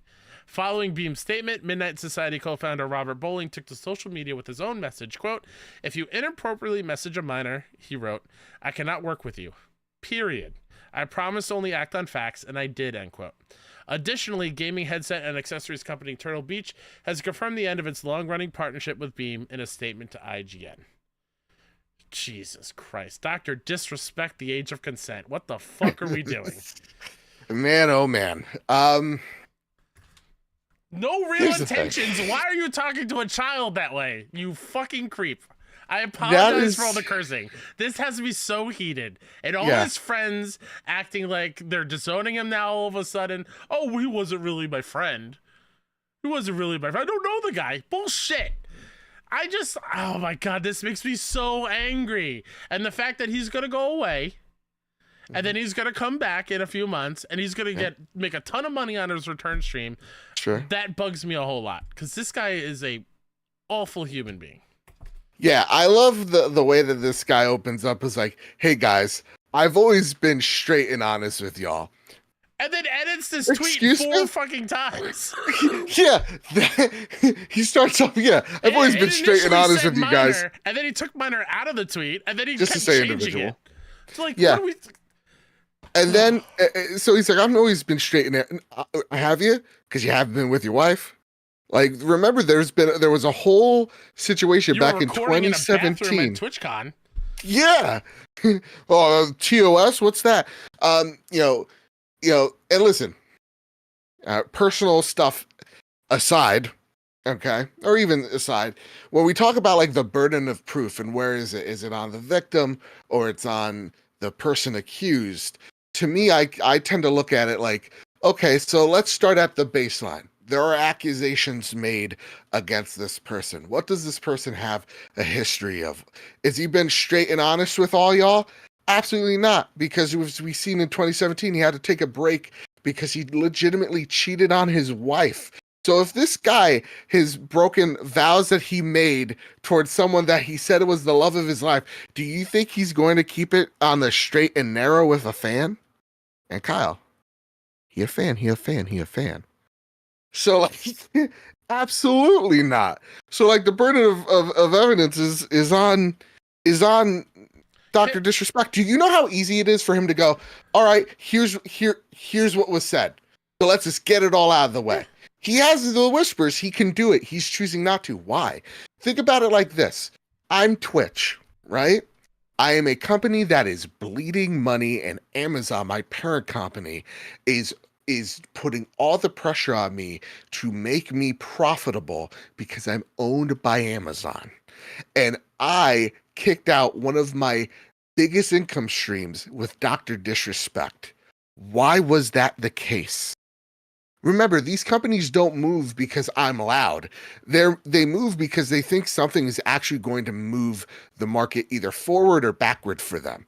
And so if they're saying, you know what, you make us millions of dollars we can need, but if this comes to light, this is huge on us. Here's your money and get the hell out. No, dude. And I'm sorry if you had like no real intentions, if you were telling the truth, if whatever. I wouldn't be signing an NDA. I don't know about I wouldn't Joe. have to go through a lengthy arbitration. I don't know about you, Joe. Never once have I talked to a minor in my line of work and ever thought of talking in a what may seem an inappropriate manner. Yeah. Why am I? I hate how some of his, friends who I don't want to bring up here because they're also not great humans. Pieces of shit, sure. I love how they're like, yeah, what he did wasn't smart. Intelligence has nothing to do with it. It's just your morality, and talking to children that way should never be that. Him doing that is not a not smart move. It's just a trash human being, gross, creepy mood. Yeah. Move. Like, what do you mean it's not smart that he didn't get away with it? What is nothing to do with it. Yeah. No real intentions. Okay. All right, dude. Lord. And it just sounded like a ChatGPT response to Chris Hansen. It really is all it is. I love how everyone had the same thought of like, oh yeah, I've seen Catch a Predator. I've seen this episode. They're just mentoring him. Like I can envision him just sitting on a chair in some kitchen somewhere. Yeah. It's weird. It's oh my God. Yeah. And again, we talk about this because this really did shake the foundations of games for the past, 42, 72 hours. I'm also like, I don't know how I feel about how Twitch handled it either. I realize NDAs and legal things and whatnot, but like, this was 4 years ago. To think how many times he has done this after that without us knowing potentially, like, that bugs me. That bugs me a lot.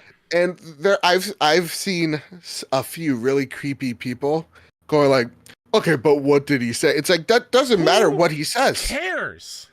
It does. As an uncle with 3 girls that are in their teens, or just children in general, if I find out an adult is speaking to them that may be leaning in an inappropriate manner, I'm not a violent person, but we're going to knock those fuckers out. Like, we're coming to blows, and I'm not going to stop until you're unconscious. This is a Millie Bobby Brown situation. Remember, she's like, "Oh, I got Drake on my phone. We chat all the time about boys." Add this dude to his verse. Let's go. It's just it's strange. Never have I ever had a text chain with a teenager. No one should, unless I'm an uncle. I shouldn't be talking to kids. You know what I mean? Yeah, exactly. Like my friends shouldn't be in middle school. Like it's no. It's really weird that is some people's. Well, he's mentoring them. Let their teacher be their mentor. Let their parent. Come on, man. And then when people go, okay, but like, if she's 16 or 17, it's like it's always the people that want to protect the kids. It's still gross. No, real talk. It's always the people that want to protect the kids that always know the age of consent laws in every country. Like that. You know? Oh God. And always forgetful about the Romeo and Juliet laws. It's like, well, if they're 16 and the boyfriend's like 18, it's not, I'm a 38-year-old man, you sick fuck. Like, come on, man. I guarantee everyone that brings that up also refers to themselves as alphas in their profiles. Also, just you know what? Let's see your photo album. Let's see the hidden folders. Oh, you know? I personally don't want to see it. Just go. If you say that, let's go. You have nothing to hide, you know? So anyway. Honestly, the only thing that brought me joy out of this whole thing was seeing him on stream playing Elden Ring. Getting the news with the really sad and somber Elden Ring music in the background, that made me so happy. So happy, dude. Yeah. God, weird what a guy. piece of shit. I hope he never returns, but unfortunately, he probably will. Yeah, and I and anybody that sponsors him. Yeah. I'm not gonna mess with that. Nope. And again, his own company that he co-founded, they're like, yeah, we've seen enough. He's not part of the. It's like, what more evidence do you need? The fact that there's an NDA, that he was fired from his own company, and that the fact that he was in a long, lengthy arbitration, and the fact that he said it himself. Come on, guys. Yeah, What are we doing? Shut up, Grums. Anyway, PlayStation Plus month for July. Yes. It's a pretty good month. Borderlands 3, NHL 24, and Among Us. It's a good time. Yeah. Reminder to get your last month's games before they go away. AEW Fight Forever, SpongeBob, Cosmic Shake, and why am I blanking on the other one? It's actually a really good one. I think this month is a way better month than last month. I think Borderlands 3 is a solid get. I think Among Us is also a solid get. I don't own it. So, yeah, awesome. These are games I'm going to be downloading for sure. That said, as well, a last bit of flash news here. PlayStation Star program is still offline as Sony engineers investigate. This comes from Liam Croft over at Push Square. This is something I forgot to report on a few weeks ago when their whole days of play sales happened. The whole PlayStation Stars program is down. No one can get their points. Mm-hmm. No one knows if their purchases have gone towards any points that they have. The whole thing's in limbo, and PlayStation's being eerily silent about anything that's going on.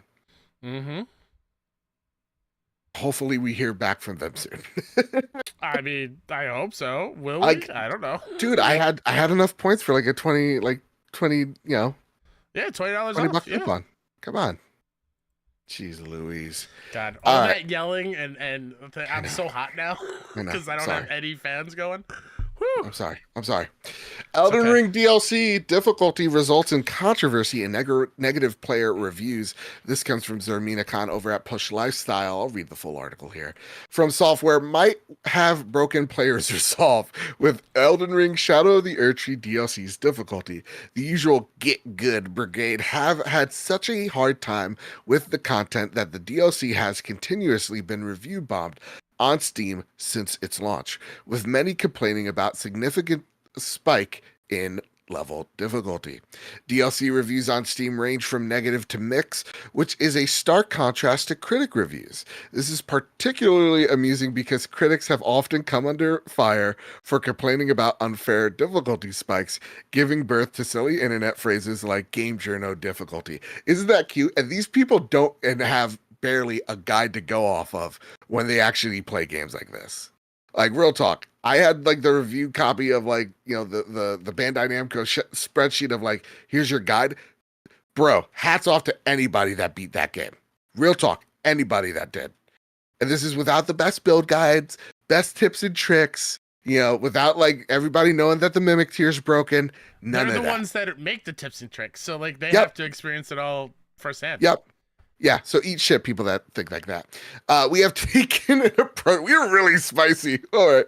We've taken the approach. I don't think the game would have done that, what it did, because a sense of achievement is that players gain from overcoming hurdles in such a fundamental part of the experience. This comes from Miyazaki, that explained.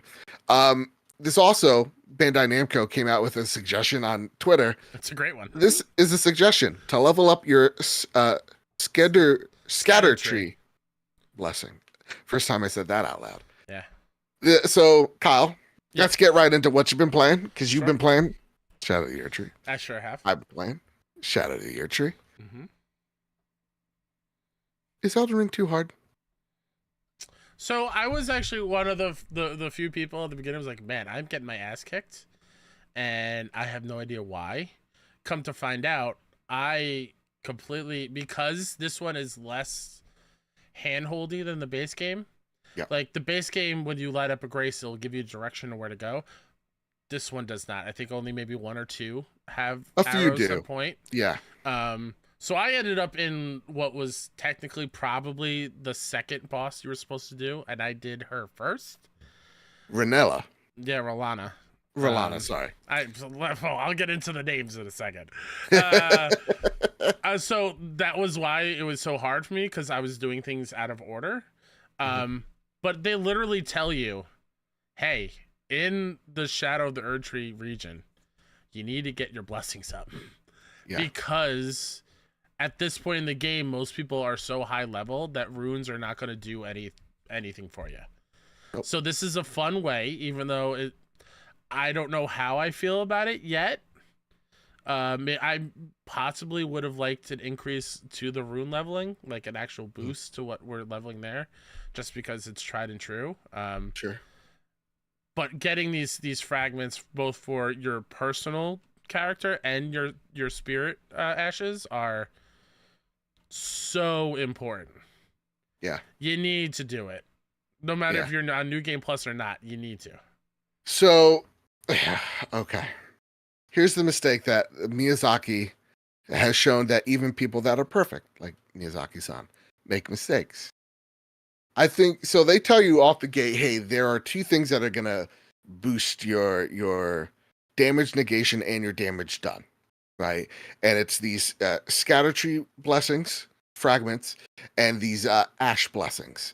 Ashes help your spirits do the same thing, take more hits and do more damage against enemies and bosses in this area.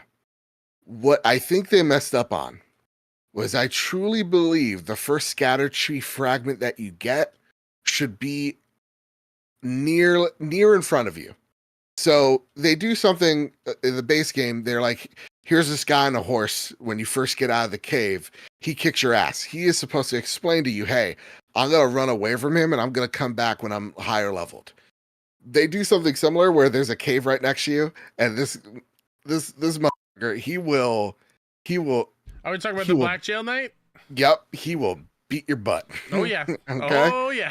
Yeah, a whole bunch. He's got a no matter arrow Uzi. Like, I don't understand. How's that possible? It's nuts. And he teaches you, hey, come back to this later. What they should have had was the first scatter tree fragment should be in the first town that you hit. Instead, it's kind of off the beaten path a bit, and you can miss it, and it doesn't teach you it, I feel like, well enough, as normally From Software games would show you without telling you. Yeah. So I think that's where they made their first mistake, because overall, I came in with a level 157 blood build samurai. That was so that's a little cool for me. It was my first playthrough guide that I used. So it's like, this is, to me, it's like, this is the canonical way. Oh yeah, same. I'm using my same one as well. Yeah, love it. So like, I've personally, are they harder? Sure. But play the game how you want, dude. Use mimic tiers, use companions, use people in the world. Like, I hate people who put messages down over the gold summon signs to hide them. Yeah. Like, you don't get to tell me how I want to play. Those gold Miyazaki summon put it signs in here. are cool because they're lore based. Yep. It's like, shout out to anyone who's gotten to the Bale fight and doing that summon. That dude is my favorite in both the base game and the DLC. Yep. Bale! Just him screaming during the fight is so epic. Yeah. And like, these summons are so cool. Why won't you use them? Yeah. It's fine if you don't want to. It's fine. Let people play the way they want to play. Yeah. I love where there's like someone who's like hardcore players entering Shadow of the Erdtree DLC, and it's like, perhaps I treated you too harshly in this mimic tier. Yeah, exactly. Dude, you like, use what you can to win. Like, I'm not this person where it's like, you didn't beat, like, dude, I beat the first boss with a mimic tier, and I didn't think I was gonna do it. Usually, so here's my little thing. I switch between mimic tier and Black Knife Tish all the time. Yeah.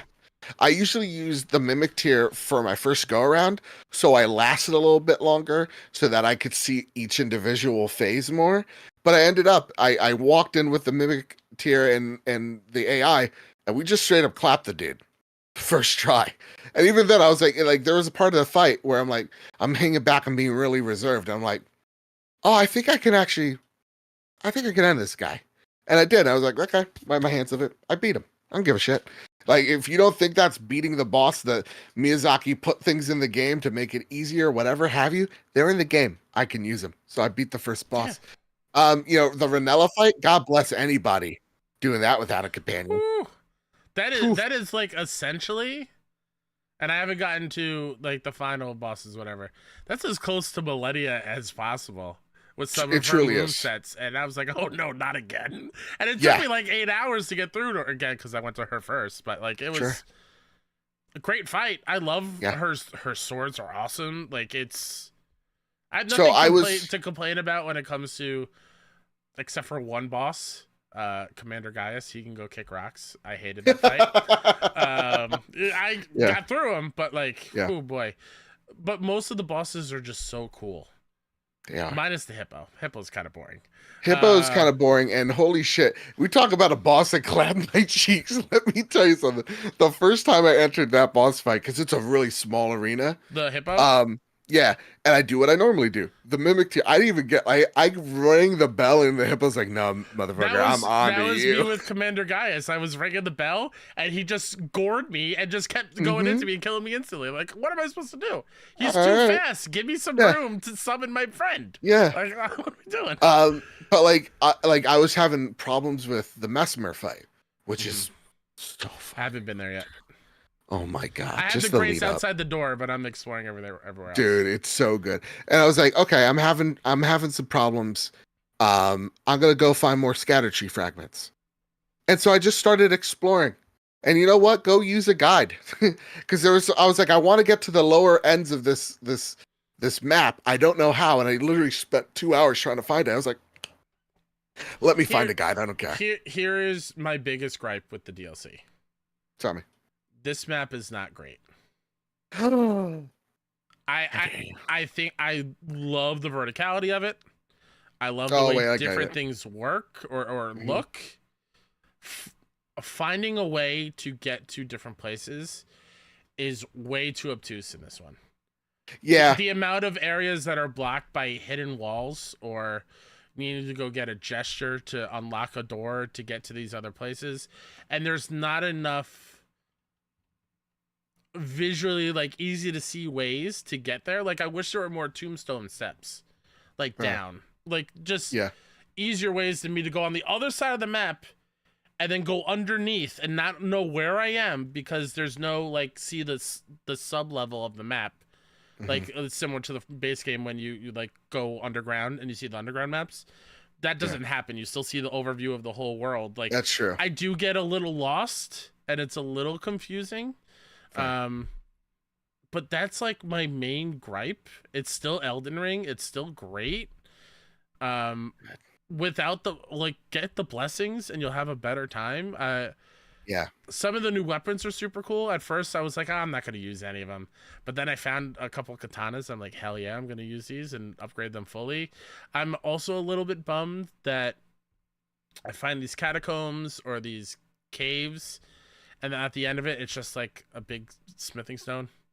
Like, I feel like here's like a rewards cookbook. aren't like. I think Imran Khan on Twitter said it best. Like, I don't feel very rewarded for going through these things, so I'm not really seeking them out because there's not a whole lot of like.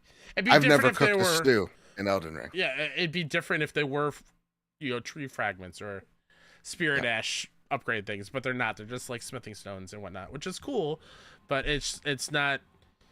I haven't found a weapon outside of a couple that I'm like, oh my god, I can't wait to use it. Yeah, fair. I would say your complaints and my complaints are pretty much mirrored. Yeah.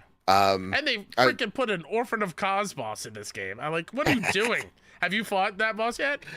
What's its name? The Putrescent Knight. No, no. I haven't yet. Okay. I'm on this is Orphan of Kos on a horse, and oh my god, it sucks. Hell yes. Oh hell yes. Let's go. Yeah, no, I've again, I'm on a Stairway to Heaven area where these big guys with swords. I'm just gonna start running past them. They're scaring me, man. Their AOE attacks are. So I'm just running past them. Oh I'm my praying god, to God. Those red hooded Mesmer Knight dudes in the library. I hate them. They can go to hell. Oh, I do. Especially the one on the rafters, on the little beams. Yep. He can go straight to hell. I hate his guts. Nah, those weren't that bad of a problem with me. The big dudes with like the two-handed swords are my big deal. But like this game, like Kyle, I'm giddy playing it. Yeah, like I'm like, this is just so much. It's so much fun, man. It's that same feeling I had playing the base game where it's all I can think about. Seriously. And I'm getting more of the lore this time. I'm like actually paying attention a little bit more, and feeling like, oh my god, some of these characters I should not have been like fans of, Yeah. because they're terrible people, and it's super cool. And a lot of the items, like I got an item that turns me into a dragon man and a bear man, and oh my god, they're so cool. Dude, like I had a Skyrim moment where I'm climbing this mountain and Oh I my keep god, on that's fighting dragons. yes. Oh my god, it's so And cool. then I get to the peak, or what I think is the peak, and I just see these two dragon lords like just fighting each other. Just like Did you do shooting what I their did and I lightning. just watched them fight till one died? 100%. Yep. Because I was like, this is too. I was like the dude in Godzilla. Let them fight. I'm like, let them fight. This is so cool. This is the guy. Like, I haven't experienced that sense of like, oh shit, since Skyrim, and it's just, I truly love this DLC so much. It is truly the best pieces of Elden Ring are in this DLC, and I feel like you owe it to yourself if you're a fan of Elden Ring to play this. Again, talking to Dewani today, going like, the only problem with this game is that I have to turn it off and play another game. That's like, it's tough. That's it, Kyle. Is that enough Elden Ring for you for one day? Or you got one more thing? Also, why no trophies, Miyazaki? What are we doing? Well, I'll get a symbolic plat. No. I want to know. That's I want a symbolic. plat for beating the putrescent knight. I want fair. a plat for Because anybody kicking can the say they dancing beat him. lion on my second try. Like Yeah. What's going on here? Yeah. How dare you? I like my trophies. I could say I beat him and I never did. Yeah, You know? exactly. Before the Wow. patch, before it was cool.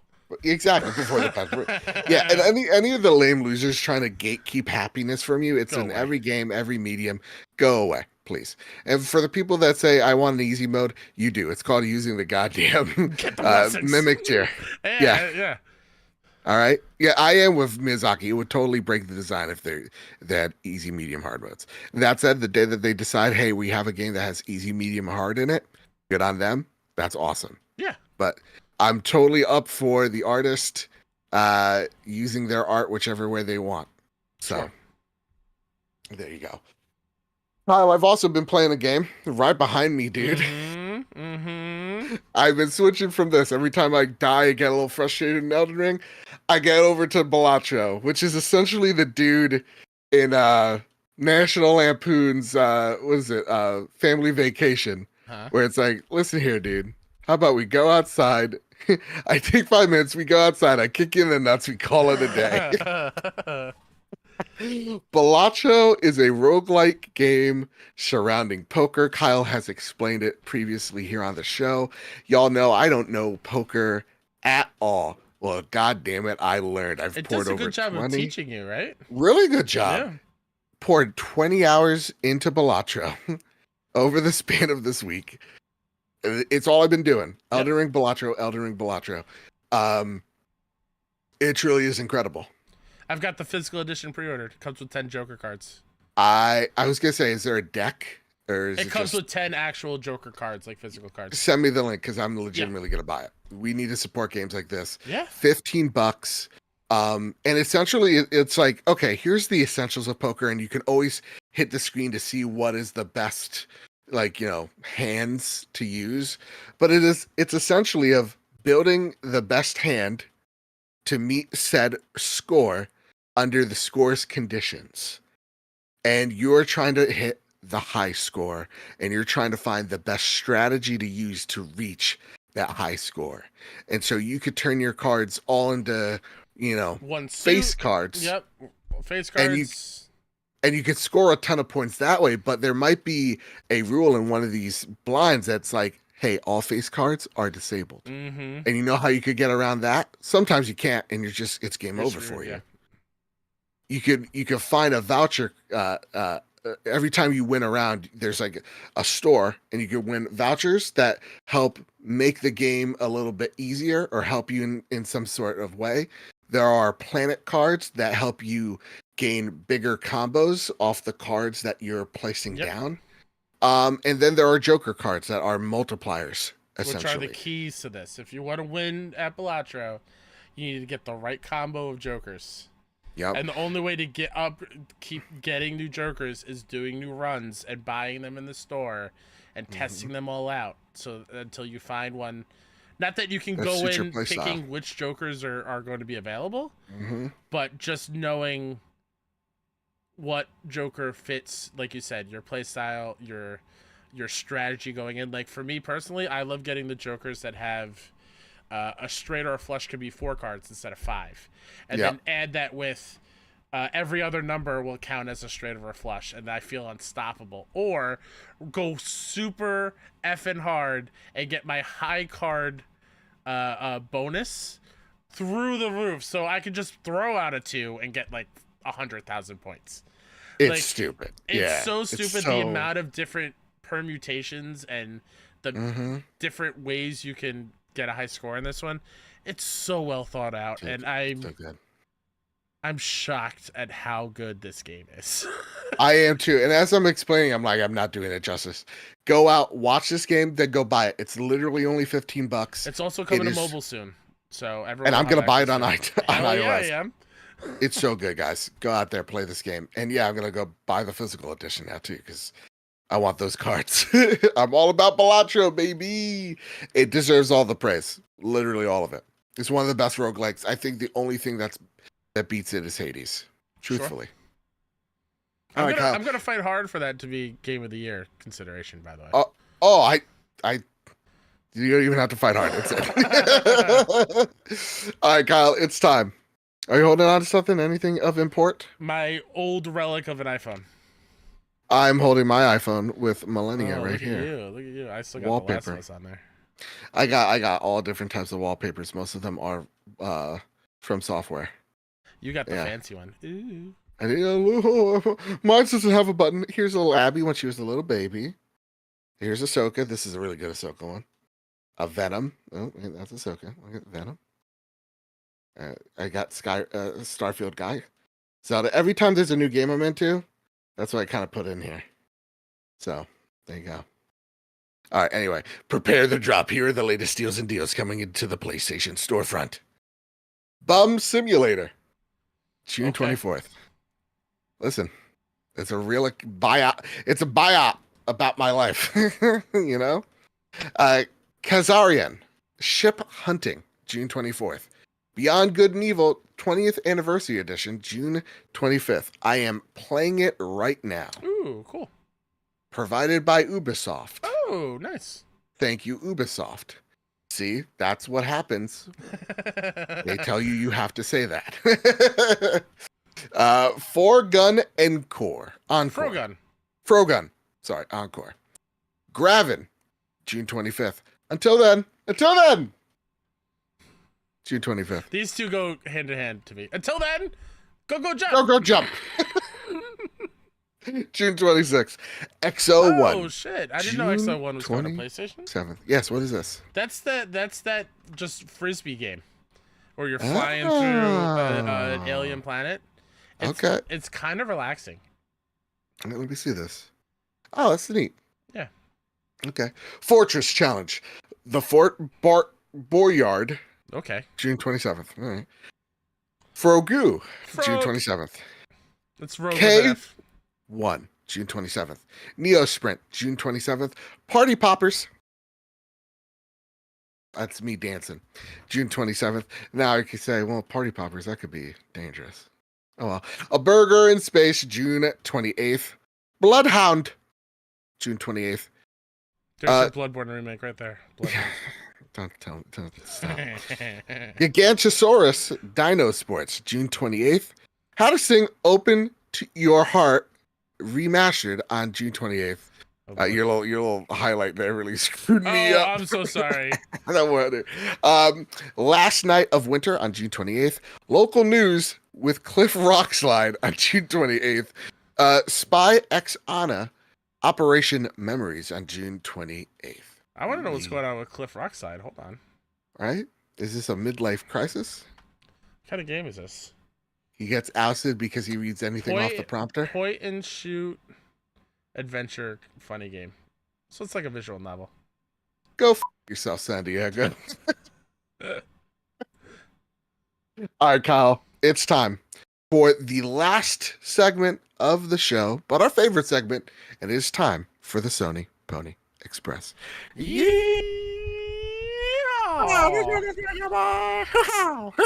Papa Taz writes in, yeehaw to my favorite cowboys riding the Sony Pony Express. My wife is getting ready to join the PlayStation community and finally use my PS5. What would Nice. be the best advice you can give someone playing the PS5 for the first time? Have you heard about our friend Astrobot? That's right. That is should be the Astrobot first Playroom. go-to. 100%.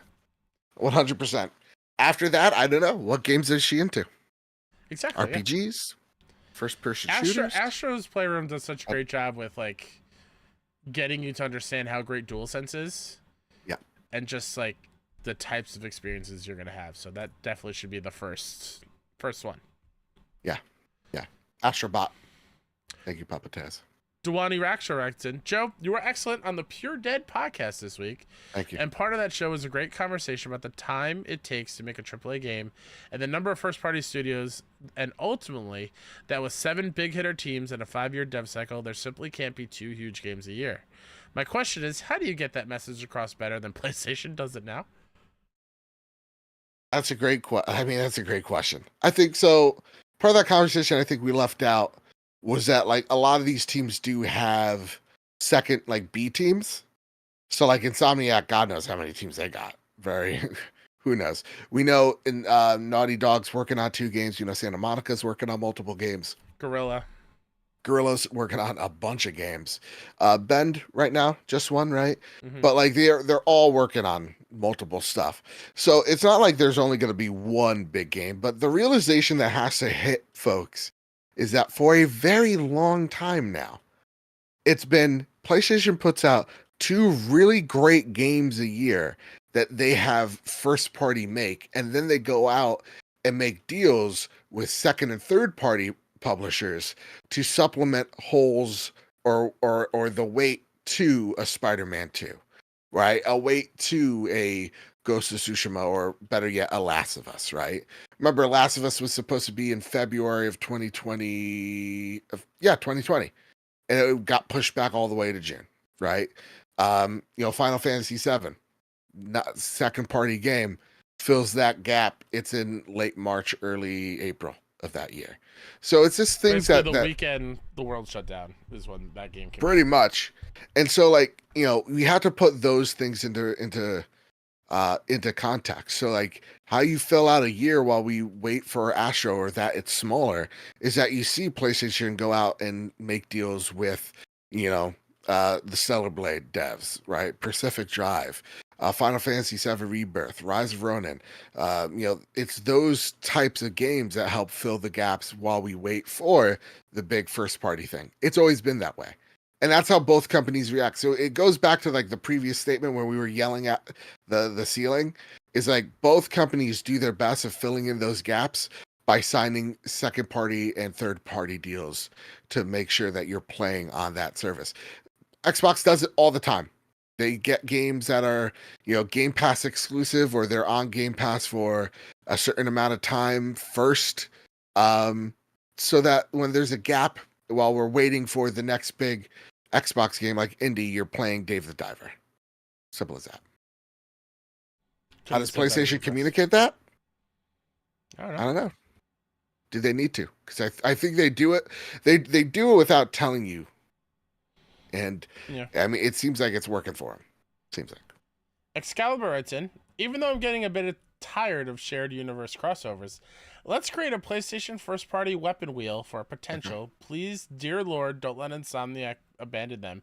Ratchet and Clank game, i.e., a web slinger gun / grapple hook, an Astrobot Mr. Zircon crossover, a Groovatron that turns enemies into dancing clickers. What other first-party weapons for Ratchet would you want to see? What are some things I would like to see? I don't know, man. I People are yelling in the other room with the dog. So I you tell me first. A Ratchet version of Aloy's bow would be cool. Mm-hmm. Maybe it's one that shoots out not arrows, but I'm trying to think of a ratchet weapon that we can combine it with. I don't know. Come back to me. Okay, fair enough. Let me read the question again because I wasn't listening because someone So was yelling. take Yeah. a PlayStation first party weapon Okay. and put it into the Ratchet and Clank universe to use on the wheel. So like he mentions like what if Astrobot was Mr. Zircon in Ratchet and Clank, or the Groovaton, instead of making people just dance, turns them into clickers and they're dancing. So how can we Bloodborneify it? Exactly. Like turn the wrench into the saw blade. I mean the wrench. I was thinking of the whirlywig like wheel. Oh yeah. The dumbest weapon in Bloodborne. Yep, How do we put that in there? So like no, the Ratchet's dumbest riding weapon it. in Bloodborne is holding a full-on cannon as your gun. That's the dumbest weapon. You know what's the dumbest weapon the enemy in Elden Ring? Those goddamn gargoyles that have cannons for mouths. Oh my god! I fucking hate those guys. Have you run into the big one, the big boy one? It's like the size of a boss. Oh boy. Gonna be fun. Yeah, I want to ride the wheel. Your Ratchet and Clank. Yeah. That would be my bet. What else? Can't always just be Bloodborne, Joe. We gotta reach outside. I'm trying to think of other first party things. Dude, give Ratchet like a Spartan Rage and or like Ghost mode, you know? I want people to be the frightened wrench of him. already comes back to Ratchet. So right. Doing the axe is not going to make it special enough. Nathan Drake's Colt 45 and a license to kill. I was also thinking like Ellie's Switchblade. My god, yes. Just go full on crazy with it. Yeah, shank him. Oh wait, no, let's give Ratchet the pixelator. But but instead of what it shoots out, like makes everything pixelated, it shoots out bricks and glass bottles from Last of Us. I like that. That works. Yeah. That works. All right, what's the next one? Kevin Ainsworth writes in, "Hey guys, speaking of the PS3, I recently just played Heavily Sword for the first time through PS Plus Premium, and hot damn, this game was not good and had the worst final boss I've ever encountered. What final boss had you tearing your hair out in frustration?" Ooh. I have one that's not frustrating, but it was a letdown, and it might be surprising. Tell me. Upon my first playthrough, and I still don't think I love it, okay, I hated the final boss in Arkham Asylum. Oh, fair enough. I hated fighting Joker at the end of that game when he's all beefed up on Titan. Yeah. It sucked. I didn't like it at all. It wasn't really frustrating. It was just like, really? Just a giant Joker? That's what we're going for as like the final boss? It was a bit of a letdown. That's fair. Millennia was, in Elden Ring tearing my hair out in frustration. Yeah, no, there's no From Software boss that sucks to me. Like, it's like an utter disappointment. You know? Like Lady Maria, maybe because I beat her on the first try. Humble brag. But I also had my beef up Hunter. So that DLC was a breeze for me. It's the other thing I think From Software very much put into consideration is like, you're going to come into this DLC totally beefed up. Because yeah, that's what I did with my Bloodborne Hunter, and that DLC was easy. Sorry, excuse me. So yeah. I will say some of the Rebirth VR missions can go to hell. Yeah. They're too hard just for hard's sake. I don't truthfully I don't have one that comes to my mind. Because usually if something's bad, I try to forget about it.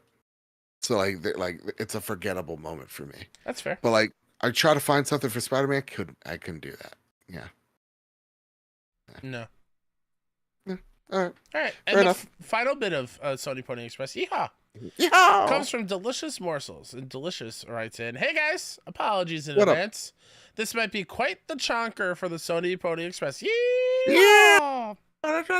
So, in recent months, I've kind of become known as the Final Fantasy XIV guy around the Discord community. Definitely. And for good reason. I fell deeply in love with the game while looking for something to play after I finished Rebirth.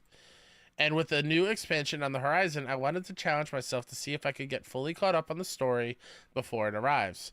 Well, I'm happy to report that I have succeeded in my Wow. quest. I Wow. finished the final Endwalker patch quest last Friday night, and now I'm fully ready to go into Dawn Trail when it arrives in early access this Friday. Throughout my journey these past couple months, I've fallen so in love with this world and its characters. From A Realm Reborn. Oh my god, I thought I lost you for No, a no, second. no, no. I ran out of water, so my mouth was a Oh, little dry. From A fair enough. Realm Reborn, introducing us to, oh, I'm going to butcher this, Eorza, and its Better than I could conflicts have. that arose following a world-threatening calamity, to Heavensward's fresh take on a classic tale of betrayal, Stormblood introducing two of the best villains in the entire game, Shadowbringers taking the light versus dark trope and flipping it on its head, to Endwalker masterfully wrapping up a decade-long saga. I'm so happy I finally made the commitment to see it through. Shadowbringers alone is one of the best stories I've ever experienced in a game, and then there's the music.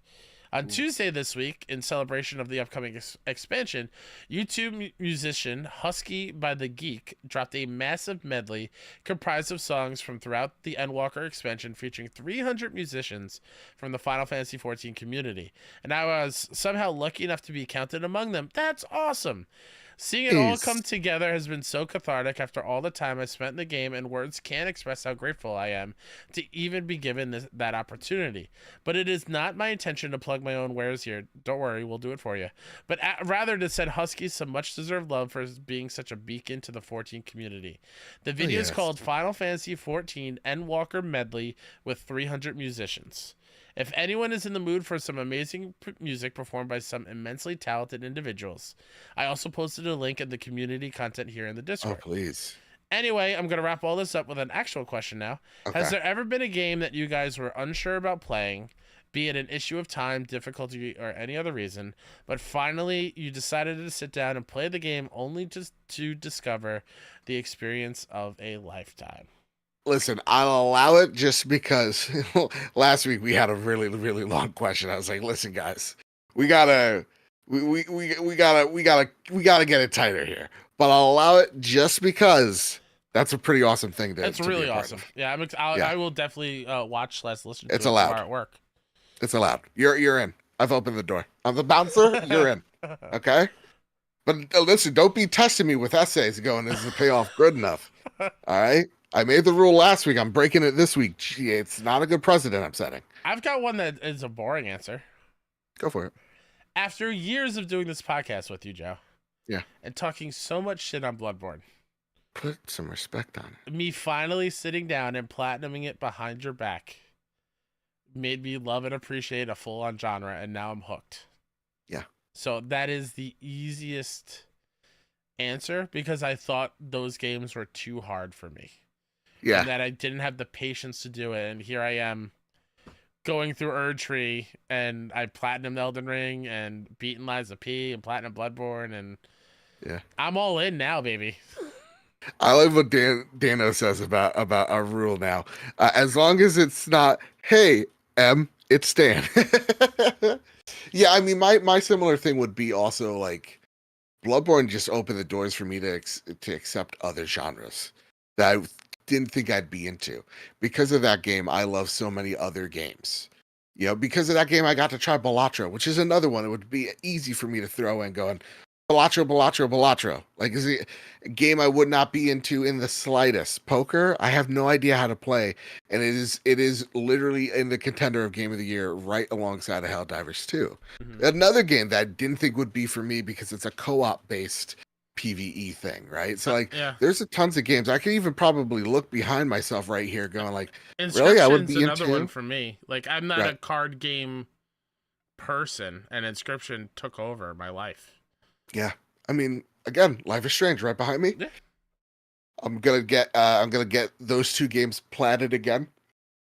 It's a remastered edition because I want to experience experience that story again for the third game. I'm not into those types of games.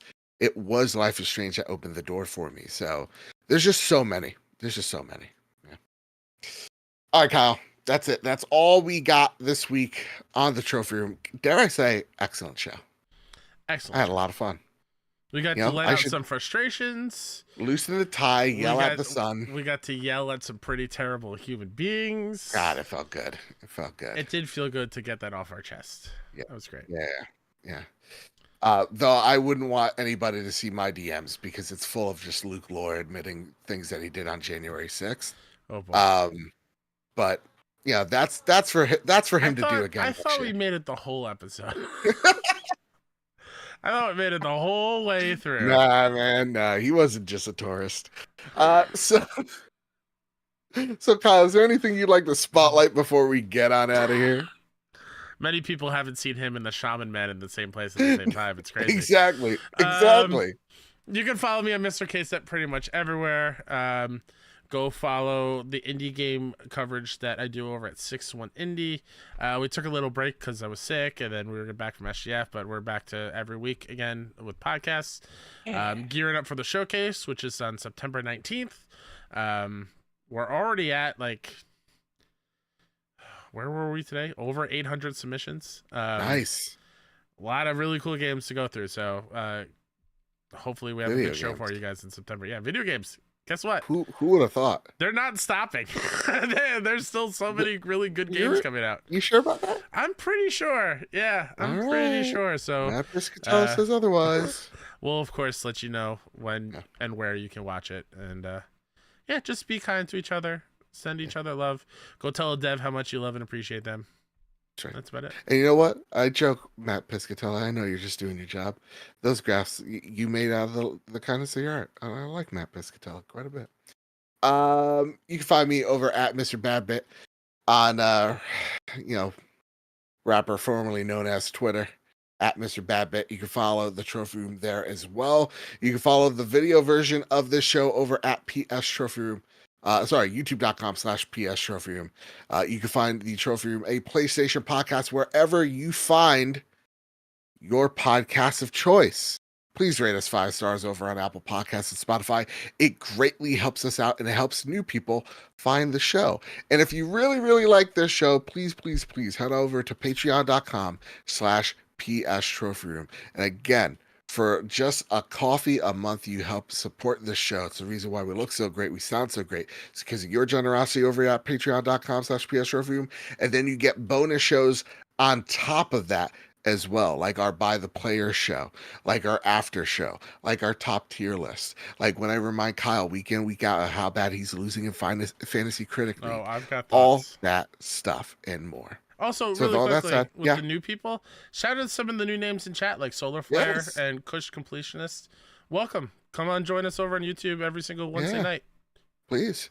Dano, I'd like to see more of you, bud. I love you. That said, with all that out of the way, everybody, keep your wits about you. Keep hunting. Keep playing PlayStation. See y'all.